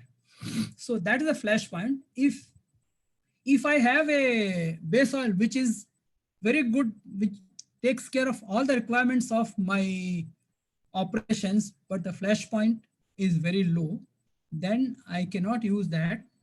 And the minimum flash point which is considered safe for use as a base oil in the industry is around 70 degrees, 68 degrees centigrade and above. Below that, the base oil, below that flash point, the base oil does not qualify to be used as a base oil. Then pour point. This is that temperature below which the base oil will become solidify, which means the oil will become so thick that it will no more remain in liquid state. And if it is not in the liquid state, then we cannot expect a continuous oil phase and a dispersed water phase. And such situation happens especially when we are drilling in the ultra deep water locations where the temperature at the seabed can be close to 0 degrees centigrade, but normally it is 3-4 degrees centigrade. And if the pour point of the base oil is such that the base oil will turn into a solid, then that type of base oil cannot be safe, cannot be considered useful for drilling. Now we talk about, I think these are the points which the gentleman should focus. These are the various salient features of the base oil which are essential, and that is why different base oils are better than HSD. IBP and FBP, initial boiling point and final boiling point. This is, see, every base oil is consisting of a long chain of hydrocarbon, and the hydrocarbon chain can be consisting of 10 carbon atoms, can be consisting of 20, can be consisting of 35, can be consisting of 40 carbon chains. So one carbon attached to another carbon chain length going for a single molecule can be as long as 40 or can be as short as 10. Now, the shorter chain will definitely have a lower boiling point, and the longer chain will have a higher boiling point. And no base oil will have only one particular carbon. It will have the components which will have part of this system. Part of the stuff is around carbon 10, some carbon 20. But having said that, there will be a particular carbon which is going to be the longest and most prominent reflector of that base oil. I can give you an example. There are few types of base oils which have got a lower kinematic viscosity, and the carbon chain most prominent there is C13 or C14. So this type of distribution pattern, carbon distribution pattern, is a characteristic, is a fingerprint of every base oil.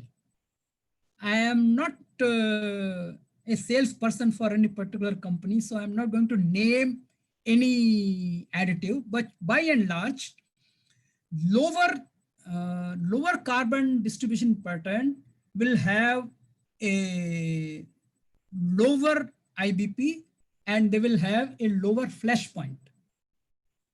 So the carbon chain distribution pattern which lies in the range of C13 to C30 is mostly the type of base oil which are conducive for use in the oil field. And lower the carbon specific chain, the lesser is going to be the kinematic viscosity of the base oil. And low kinematic viscosity is good for drilling deep water locations, and higher carbon chain C20, C25, C30 is good for drilling HTHP wells. So that is how we select which base oil to use in what environment. Does that answer the question to the gentleman who was asking, or he needs some more information?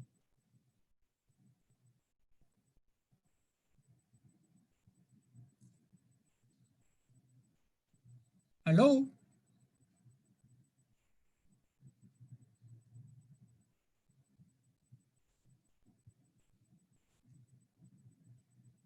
Am I audible to all of you?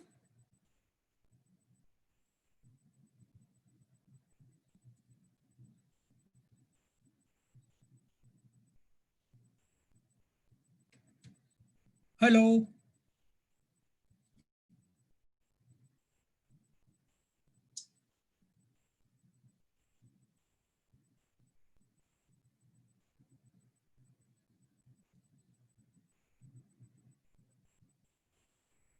Hello? Hello?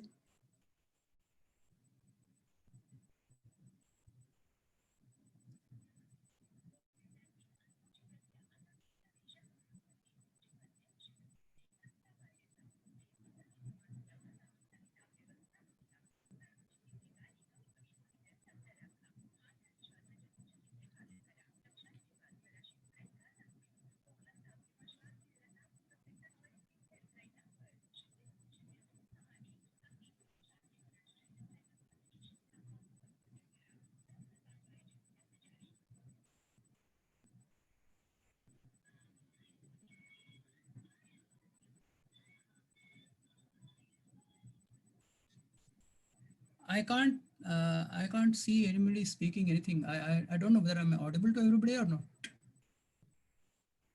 Oh, okay. I am standing by.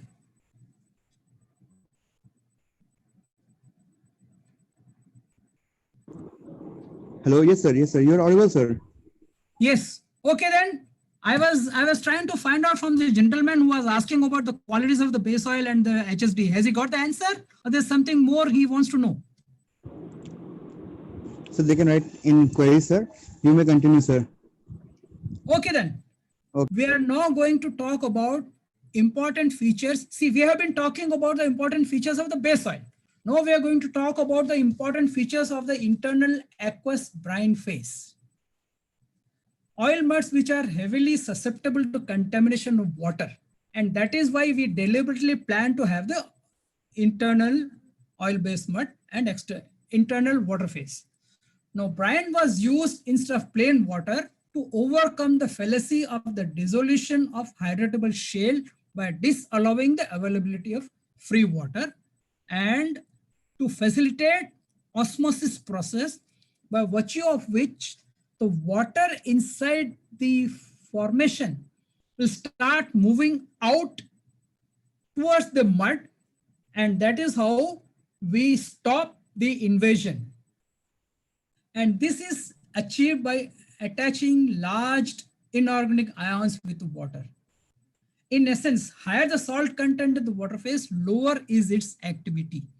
And there is no pressing need to decrease the water phase salinity. It is going to decrease by itself as we keep drilling if we do not monitor, if we do not add fresh calcium chloride.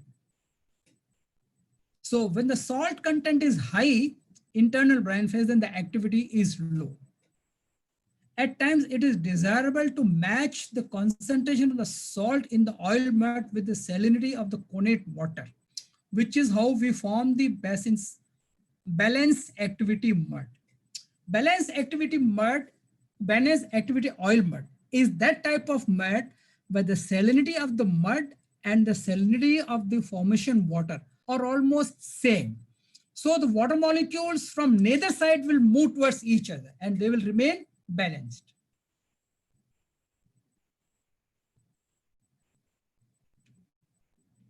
Now, this is what we are talking, the semi-permeable membrane. I will show this picture here.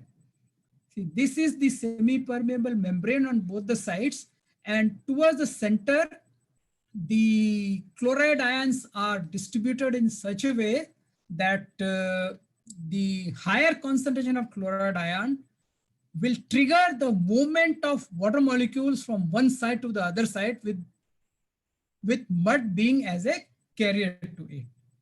So this is what the semi-permeable membrane is created between the emulsified water droplets in the non-aqueous medium and the droplets of water. The layer of the surfactant will allow water droplets to pass out, but not the salt. Remember, I told that in the osmosis, it is the solute which is not moving. It is only the solvent which moves. That is why water will move. And the osmotic movement can be neutralized if the concentration of salt is same. I told you, balance activity mud. However, by and large, the osmosis prevails as the salinity of the aqueous phase is purposely kept high. See, this is the industry practice that we normally keep the water phase salinity of the mud higher than the salinity of the formation water. This phenomena has merits as well as demerits, but the merits are more, so we don't worry about the demerits. Okay.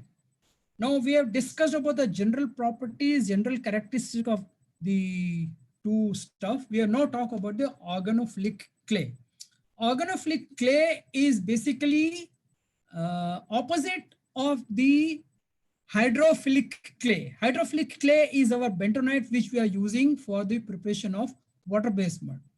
And here, what happens if the organic cation is reacted with a hydratable clay? It converts into an organophilic clay. Organophilic clay is also called as lipophilic clay or oleophilic clay. Oleo is the word oil. So oil-loving clay. That means this clay will swell in oil, which are the inherent property of imparting rheological features to this such a clay. making them suitable for the formulation of oil-based mud. Generally, quaternary ammonium salt compounds produced from the fatty nitrile are suitable for the formulation of organophilic clay. Hectorite again is a type of clay used in the preparation of oil-based mud. Its performance can be further enhanced by adding a polar material of lower molecular weight. I am purposely not going into the detailed chemistry part of it because that has got no real impact on the non-aqueous mud, and it is a huge chapter in itself. But we need to remember that such viscosity imparting feature is structurally in contrast to water-based mud. In water-based mud, the thixotropy acts for imparting the water-based, imparting the rheology. Whereas here it is basically the pseudoplastic fluid. So there are two different ways by which the clays swell. Again, we talk about fluid loss control additives. Synthetic, since the fluid in continuous phase here is oil. Therefore, we have to remember that the additive which we are using to control the fluid loss should be able to control the oil movement and not the water movement. So we are going to focus the continuous phase. And this is the detailed mechanism is still beyond the scope of the training, but by and large, such agents either thicken the oil, so they will make the oil less mobile by increasing the viscosity, or they can attach themselves to the oil phase and alter the structure to a complex moiety. When the structure of the oil phase is altered, then it becomes difficult for the oil to get expelled despite the application of pressure on the oil-based mud. Such alteration in structure hampers the propagation due to steric hindrance. Steric hindrance is basically the size, the bulky size. If the size of a substance is larger, obviously its mobility is going to be less. So this is how you create a steric hindrance where the fluid loss is reduced. And one more mechanism which has been hypothecated is the tightening of the emulsion. What happens that the emulsion becomes tighter, which means your fluid loss control additive has an indirect effect on tightening the emulsion also. So when the emulsions become tightened, then the droplets of water will not coalesce from the system and they will remain an integral part of the system. And this is how the oil is also getting strongly bonded, so it is not going to get moving from the water, from the oil-based mud. Now we are talking about rheology modifiers. These are some special additives which are used only in oil-based mud more frequently, because as I told you that the organophilic clay of the oil-based mud takes long time to start yielding. And the drilling process normally does not encourage any action which takes longer time, because drilling is always fast, fast, fast. Everything has to be fast. Everything has to be fast. So on the rig, when you have to actually perform, the mud has to perform. So you get into a situation where you need quickly and whatever you need, but the clay will take its own time to yield. It is not going to yield quickly because you want it to yield quickly. That is where we come across some new developed polymers. They are actually not polymers, they are monomers. And they have got this special ability to quickly yield in presence of oil-based mud. But the thing is, these polymers, these monomers will yield quickly, but as the shear degradation takes place, these monomers will gradually fade away. So it is like, you know, two people who are running a relay race. The first relay race is run by the rheological boosters. They will immediately impart the viscosity to the oil-based mud and the drilling operations continue. But as the drilling operations continue, this quick rheology booster is going to lose its structure. But by the time it loses the structure, the clay has started yielding. So the clay will now start imparting viscosity to the oil-based mud. So it will save time and it will basically impart a quick boost to the rheology to help clean the hole efficiently. So that is how we have two components of rheology imparting stuff in the oil-based mud. The first component will yield quickly, and by the time the first component has deteriorated, the second component will take over. The added beauty of such products, they lose their effectiveness at elevated temperature over a period of time by the time the organ of clay has ready to take over. So we don't need such stuff in the water-based mud because bentonite will yield quickly. Now we are talking about wetting agents and secondary emulsifiers. See, although we have created emulsion, although we have oil-based mud where the continuous phase is oil and the discontinuous phase is water, but the solids which we're adding into the oil-based mud are naturally water wetting. They will have an affinity for the water wet surface. And if their natural wetting ability is not changed into oil wet, then they will not form an integral component of the oil-based mud. So we need certain chemicals which are going to get coated on the external surface of the solid particles to change their wettability into oil wet. So when these particles wettability is changed with the help of wetting agents, they are again surfactants and again they are low HLB numbers and they are going to change the wettability of the solid particles as oil wet. So when you have oil wet solids, then it is reflected in the mud in the form of a sheen. So the oil-based mud, which is having completely dispersed good solids, which are oil wet, will reflect a greenish and yellowish color at the surface, which is an indication that the particles are all oil wet completely, which is an indication of the good quality of the oil-based mud. Now, if the same particles are not properly dispersed, properly oil wet, then the oil-based mud will give us a flocculated appearance where, you know, what happens if we add few drops of lemon in the milk gets dissipated. The water and the solid component of the milk will separate out. So that sort of grainy appearance. So this type of appearance will happen in the oil-based mud if the solid particles are not completely oil wet. And that can affect the emulsion stability of the oil-based mud also. That is why it is essential to have an oil wet solid particle in the mud. And although secondary emulsifier is actually used as an oil wetting agent also.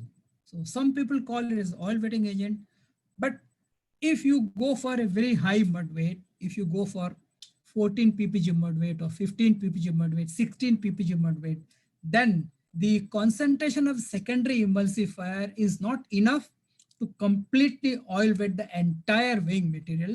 And that is the place where you actually need more amount of wetting agent. Now, there can be somebody asking, if that is the case, then why not further increase the concentration of secondary emulsifier itself rather than having a separate wetting agent? And the answer to that is, if we drastically improve the concentration of secondary emulsifier just to oil wet the particles, then the emulsion strength of the mud will increase tremendously, and that has got a bearing on the wettability of the rock, which you have to finally pump the cement, and cement behind the casing to conduct the cement job. We'll talk about it, what happens if the rock is not oil wet. That is why we use a more strong agent which will change only the water wet and the oil wet solids and not unnecessarily increase the emulsion strength too high. Okay. Now we talk about thinners and bridging agents and sealing agents. See, most of the oil-based muds do not have a very high affinity for any thinner added externally. Thinners are sort of, I would say that thinners are a myth in oil-based mud. There are certain additives which have been categorized as thinners, but the predictability of such thinners is very dangerous. And the best way to thin an oil-based mud is to basically add base oil to it, or try to get rid of excess undesirable inert solid from the mud. Inert solids removal and increasing the oil water ratio are two good methods of thinning down the oil-based mud and keeping a tight emulsion. If you have a tight emulsion and if you have a higher oil water ratio, then the oil mud will remain thin. And exceptionally, if you need, it is better to add base oil. And if there is no other option, and if you have to use a thinner, then I would suggest that we must first carry out pilot test in our lab with the help of the thinner provided. Do it in the lab and check whether thinner is really effectively cutting down the rheology or not. I am emphasizing too much on this point for the simple reason that in our industry, people are there to sell us whatever they have and not what we want. So we may have someone recommending that please use this thinner. It will thin down your mud, blah, blah, blah, blah, and all. And I reserve my comments upon them. I don't want to sell anything. But the best way to deal with such situation is perform a pilot test in the lab before you actually use that in the field. Because if the performance is not up to the desired level, then it is actually going to create more harm to your mud. And you will end up in a bigger trouble trying to solve a smaller trouble. So please be careful about thinners. I'm not saying please don't use them. I'm saying please be very, very careful when you have to use the thinners. Therefore, it is preferred to not to have a situation which warrants thinning down. Yes, why not plan in such a way that you don't ever get into a situation where you have to thin down the oil-based mud and everything will be fine. However, if you still come across, then try to cut down the solids, number one. First, try to cut down the solids. Second, try to cut down the, try to increase the oil water ratio.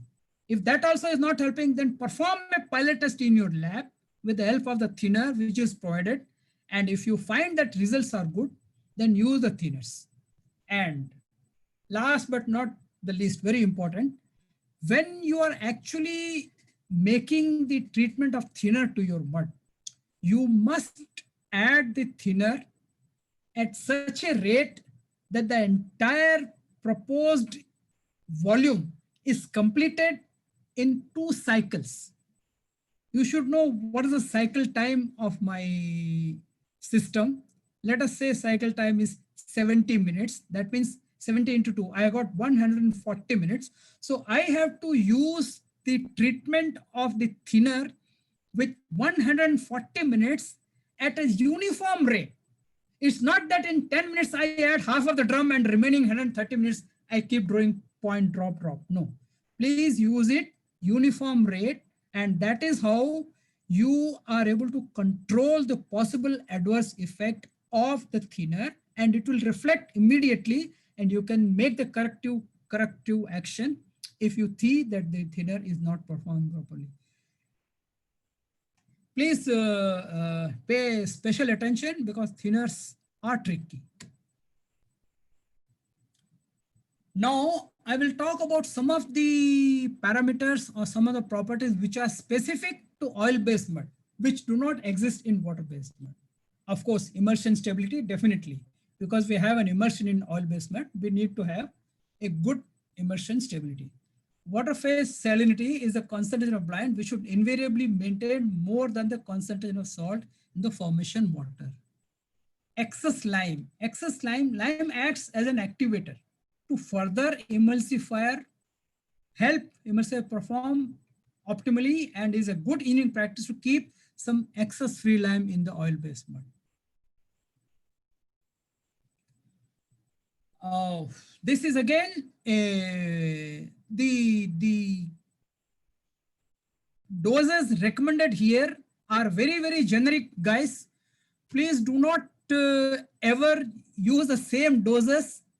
Just it was there in the presentation. They have been shown to give you an idea, and you have to actually design and formulate your own mud to suit whatever is required, basically.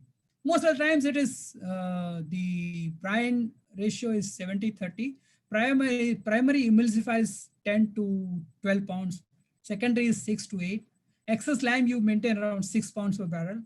Organophilic clay is around 3 to 6 pounds per barrel. Pounds per barrel is basically a simple term, but to make it still simpler, I would say that 1 lab barrel is 350 ml. And 1 pound per barrel is 1 gram in 1 lab barrel. So if I use 350 cc of 1 lab barrel, and if I add 1 gram of a substance, that means my dose is 1 pounds per barrel. So those who are working in the lab, they all understand. But those who are in the field, they actually add in tons. So if I have 4,000 barrels of mud, if I had to use 2 pounds per barrel, 4,000 into 2, 8,000 pounds. 8,000 pounds, 1 bag is 40 pounds. So 8,000 divided by 40. So many bags, straight away, finish. Wetting agent is normally enough. Fluid loss control agent. Fluid loss control is around 4 pounds, but it all depends upon the active ingredient in the fluid loss control agent. I have come across certain fluid loss control agents which do not have the enough active ingredient in the stuff, and you may have to sometimes go to 7 pounds per barrel, 8 pounds per barrel of the dose, depending upon what is the degree of purity of the substance. Because every fluid loss control agent which you get in the market will have 2 components in it. One is going to be the bulk, which is doing nothing. It is simply occupying this place and keeping the actual active ingredient in suspended mode. So the one which acts is that the active part of the component, and better or good fluid loss control agents have more active part and less of the stuff which is not doing anything. Weighing agent, of course, whatever is your mud weight which is required, that you can take. Okay, these are a very generic descriptions of the entire gamut of oil-based mud. And as such, I think I personally feel that one can speak for weeks together on oil-based mud. There's no end to it.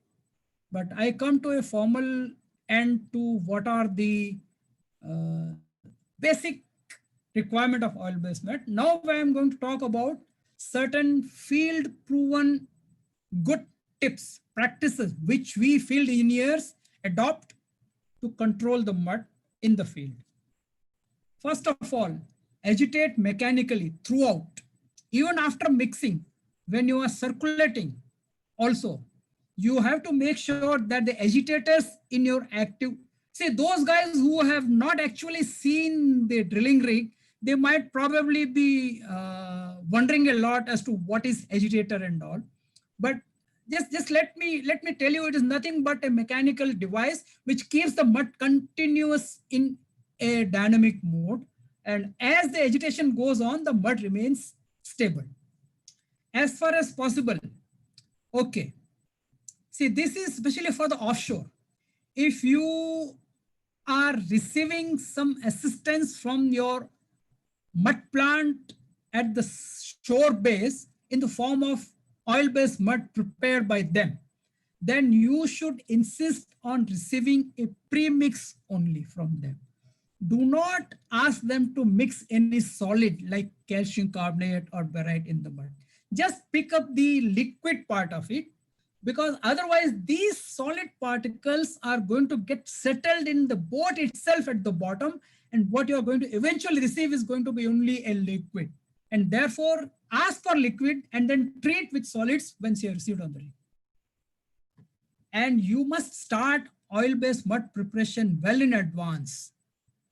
If you know that my rig is going to come in drilling mode after 3 days, then I better start my mixing 2 days in advance and be one step ahead in the game, rather than driller waiting for you to prepare the mud. You be ready and let driller take its time. And you should always add brine to the base oil and don't add base oil to the brine. Please remember that. That will help you achieve the emulsion quickly. I don't know whether everybody will agree to this or not, because even I have studied a lot and there are different schools of thoughts. So I don't want to say who is right or who is wrong, but this is my own personal perception that every time I have mixed brine into the base oil, I was able to prepare the mud quicker than the other way around. So if you guys are of the other way opinion, that I will not contradict with you. This is my personal judgment. I have done it in the field, and I have done it successfully for several years. And take time to mix organophilic clay. Haste does no good. Organophilic clay must be added at a steady rate, and we have to show patience for the organophilic clay to start yielding. It can take 6, 8 hours. It can take 12 hours. In deep water where the temperature is very low, it does take 12 hours. And don't get panic and start mixing more and more organic clay just to get the viscosity. Because once you have done that, then that clay will start yielding and you will have all the mud going over the shakers with no one to control. So please don't get into that. And the sequence of adding, again, this is my own way of working where I have achieved success. After, add primary emulsifier, which is followed by lime, and then you should add secondary emulsifier. After that, we must add sealing and bridging agents if it is planned. But sealing and bridging agents should be added immediately after secondary emulsifier. And remember, guys, all this adding, the continuous mechanical shearing is on. Continuous shearing is on. And if you have a good high pressure shearing system on your rig, then that is a bonus. And you can prepare a very good oil-based mud at lesser time. Now, next comes, you have to add your wetting agents.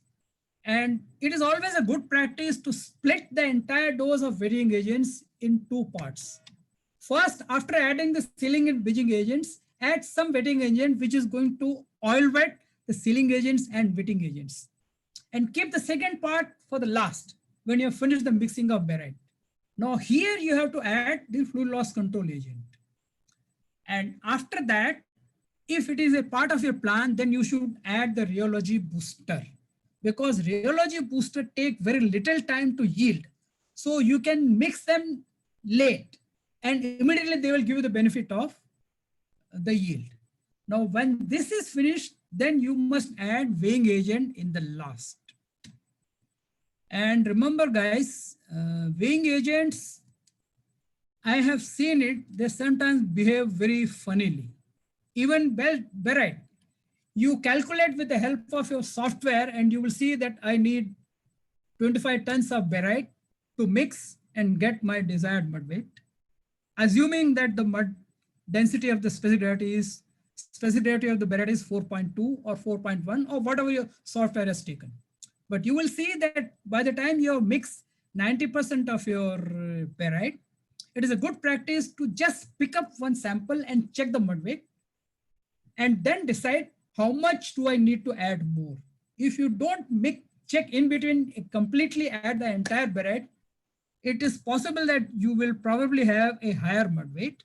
And in oil-based mud, it is really painful exercise to have higher mud weight because you have to cut back the higher mud weight, and only thing what you can do is add base oil into it. So when you add base oil, your oil water ratio will change, your rheology will change, your fluid loss will change, and you do the entire exercise again. That is why it is a good practice to add 80 to 85% barite, check the mud weight, and then add residual barite. And after the loss, then you add your remaining dose of wetting agent, which is you have chosen. And again, now it is again a very important feature, electrical stability measurement and optimization. See, most of the times our industry has got this knack of not challenging the age-old concept and religiously living by them. Initially, some wise person has decided that the emulsion stability of the oil-based mud should be more than 1,000. And I have seen that people simply blindfoldedly try to maintain 700, 800, 900,000 without thinking for the second time that why do we need 1,000? Why do we not need 400? What is the concept? And I would say, let's not look at the presentation for the timing. I would say that more than the value of emulsion stability, we must focus on the API fluid loss, which should not have any free water in that. See, we are using oil as our continuous phase. Therefore, my filtrate of the HTHP fluid loss should be 100% oil. There should not be any trace of water in my API filtrate loss. And if I do not have any water in my API filtrate loss, and then if my electrical stability is only 300 volts, I'm fine. There's no problem. My mud is stable now. But if I have read the emulsion stability as 800, and then if I check the API HTHP fluid loss, and I see that there is some free water coming as a filtrate, then even 800 ES is not a good option. So guys, focus on the fact that there should not be any free water in the filtrate. Done that, most of the times, 400 to 350 is a good number. Although, to be honest with you, at times we have drilled with 300 EV and it still works. But it is 300 or less than 300 is a bit risky. And the risk is, even if there is a small volume of water kick which comes from the rock, then the mud will become immediately unstable. Whereas if you keep the ES value around 400 plus, 400 to 500, then it is able to withstand minor amount of water contamination also from the well, and your emulsion will still be stable. So that is how you trade off. And any value more than this will come at an extra cost and sometimes cause harm than doing good. What is the harm? The harm is if you have to do the cement job, which we invariably do, then the wettability of the rock has been drilled with the oil-based mud is going to be oil wet, and the stronger the emulsion, more strong is the oil wet rock. And the cement has got an inherent tendency of not bonding with the oil wet rock. So your cement job is going to suffer if you have exceedingly high values of immersion stability, although we are pumping surfactant spacer and we are changing the wettability of the rock before we go for the cement job. But it is still a better exercise to keep 400 to 500 years and drill smoothly. And this, I have told you, shining surface of the mud with fluorescent colors is an indication of strong immersion, and grainy appearance of the mud is indicative of weak immersion. Now, one gentleman was asking about the water phase salinity. And again, our industry has got an unwritten norm that we should keep the activity of the water-based, of the oil-based mud close to around 0.7 or 0.2, 0.72, 0.73, which is prevailing since ages. But it is always a better practice to start the activity slightly higher. When I say activity higher, it means the water phase salinity is lower. Activity and water phase salinity are inversely proportional to each other. So with higher activity, the water phase salinity is going to be less, and that will match with the salinity of the formation at the shallow depth. And then we keep drilling, and as we keep drilling more and more and more, as we go below, we can gradually pick up the pick up the water phase salinity and keep the activity around 0.75 like that. And again, this is again a field tip. At reasonably deeper depth, when you are beyond 2000 meters of depth, where you have high pressure going to be encountered and you have to increase the mud weight. So when you increase the mud weight, simultaneously try to reduce the activity by 0.01. So if I have to increase my mud weight from 13 to 14 ppg, and with the 13 ppg mud, if my activity of the water is 0.74, then with 14 ppg, I will have the activity of 0.73, which means you have to add more calcium chloride to increase the water phase salinity. As the mud weight increases, the water phase salinity also has to be gradually increased. And do not overtreat the mud with too much excess of dose of organophilic clay, as I told you, because it's going to cause problem at a later stage. And use row ledge booster. Okay. This is to be understood a little more. We all know that after drilling the shoe track and after drilling the rat hole, we conduct the leak-off test to know what is the strength of the rock just below the shoe. And we apply pressure from the surface on the rock, and we keep applying pressure till the first sign of the rock starting leaking. So that is the first sign where the rock has shown the indication that it is now going to leak. So what we should do, that before we actually start applying pressure on the rock, we should place a pill which is containing of LCM, like calcium carbonate and graphite. This LCM, when it is placed at the mouth of the rock, and then when you apply pressure, what happens is, even if the rock has shown the signs of leaking, this LCM, calcium carbonate and graphite, is going to fill the void and keep the rock resistant to losses subsequently when we resume drilling.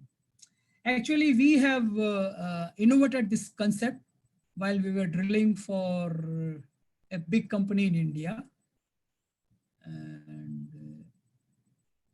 another thing what we also did was, while we are lowering the casing, the lowering of casing is going to take quite some time. It can take 24 hours, it can take 20 hours or 28 hours. And the mud inside the hole remains static during the lowering of the casing. And when the mud remains static, it will pick up high gel strength. And immediately after the lowering of the casing, we have to go for the cement job, but we really don't know what actually is the final rheology of the mud inside the hole, which is lying stagnant for almost more than 24 hours. To get a realistic understanding of this, we should check the gel strength of the mud from our active pit in our lab every 6 hours of interval, and keep checking 3 rpm reading. And when you see that finally after 24, 28 hours, the 3 RPM reading of your mud is whatever it is, 20, 22, 24, then you should plan. Now the spacer which I'm going to use to displace the mud will have a gel strength higher than the gel strength in the rock, inside the mud, inside the well. That will ensure, that will make certain that your completely gelled mud is out of the hole and you are able to conduct your cement job nicely.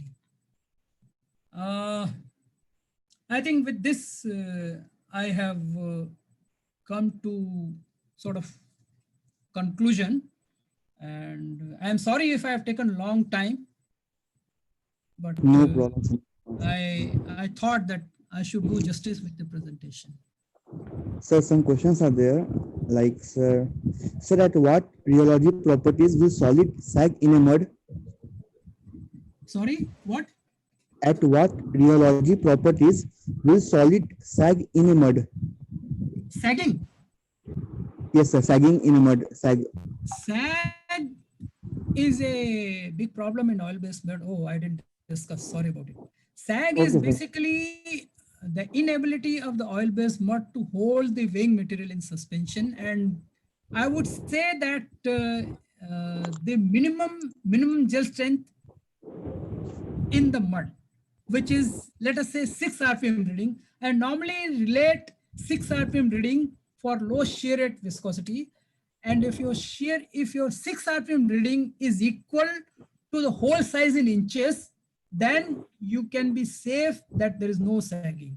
Like if I'm using an 8.5 inch hole, then my 6 rpm reading should be 8 or 9 minimum. If I have an 8.5 inch hole and if the 6 rpm reading of my mud is 8, then I am more or less confident that there will not be any sagging. So this is a thumb rule. If I am drilling a 12 1/4 inch hole, then I should have a 6 rpm reading of around 12 or 13 or like. Then I am sure that there is no sagging.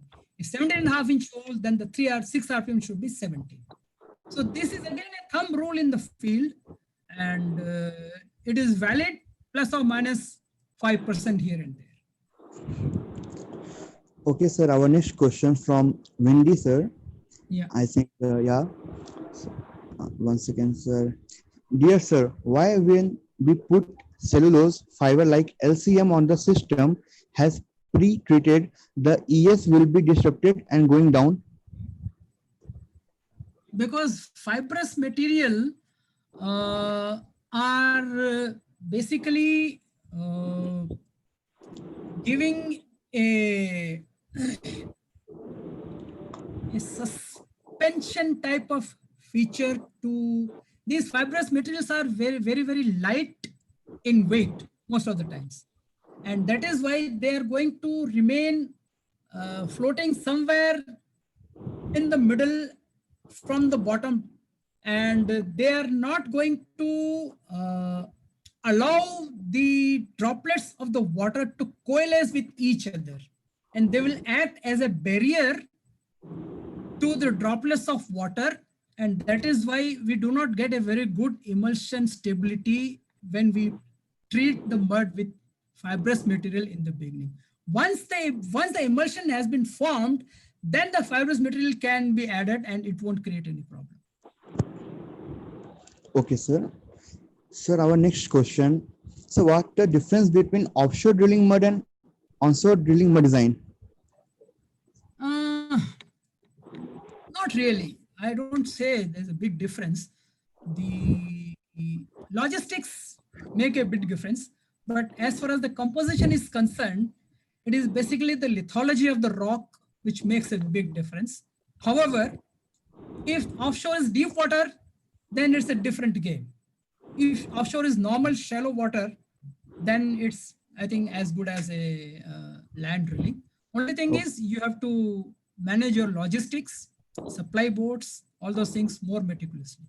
sure, sir. So, sir, I think this is also the today's session. So, thanks to all for your valuable time and cooperation. Okay, I think, Thank sir, you, one more. everybody. Thank you. Okay.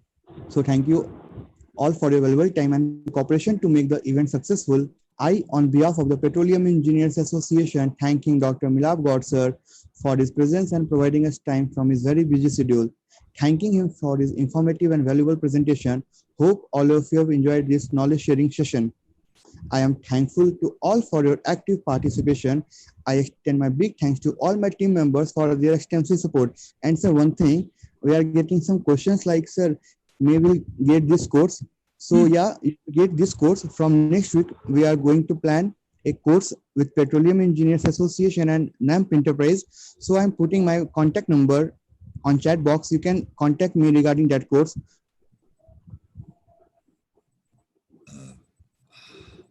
Okay, gentlemen, thank you all. Thanks for the Thank you patience so to much. hear me. Thank you, And I sir. hope I'm adding any value to your time.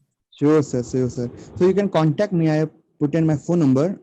You can just text me. I will send every details about this course. We are going to start from next week. Thank you so much, sir. Okay, bye bye. Have a good day, sir. Bye bye. Bye bye, sir. Guys, you can WhatsApp me. I will send every details about the course. Thank you so much.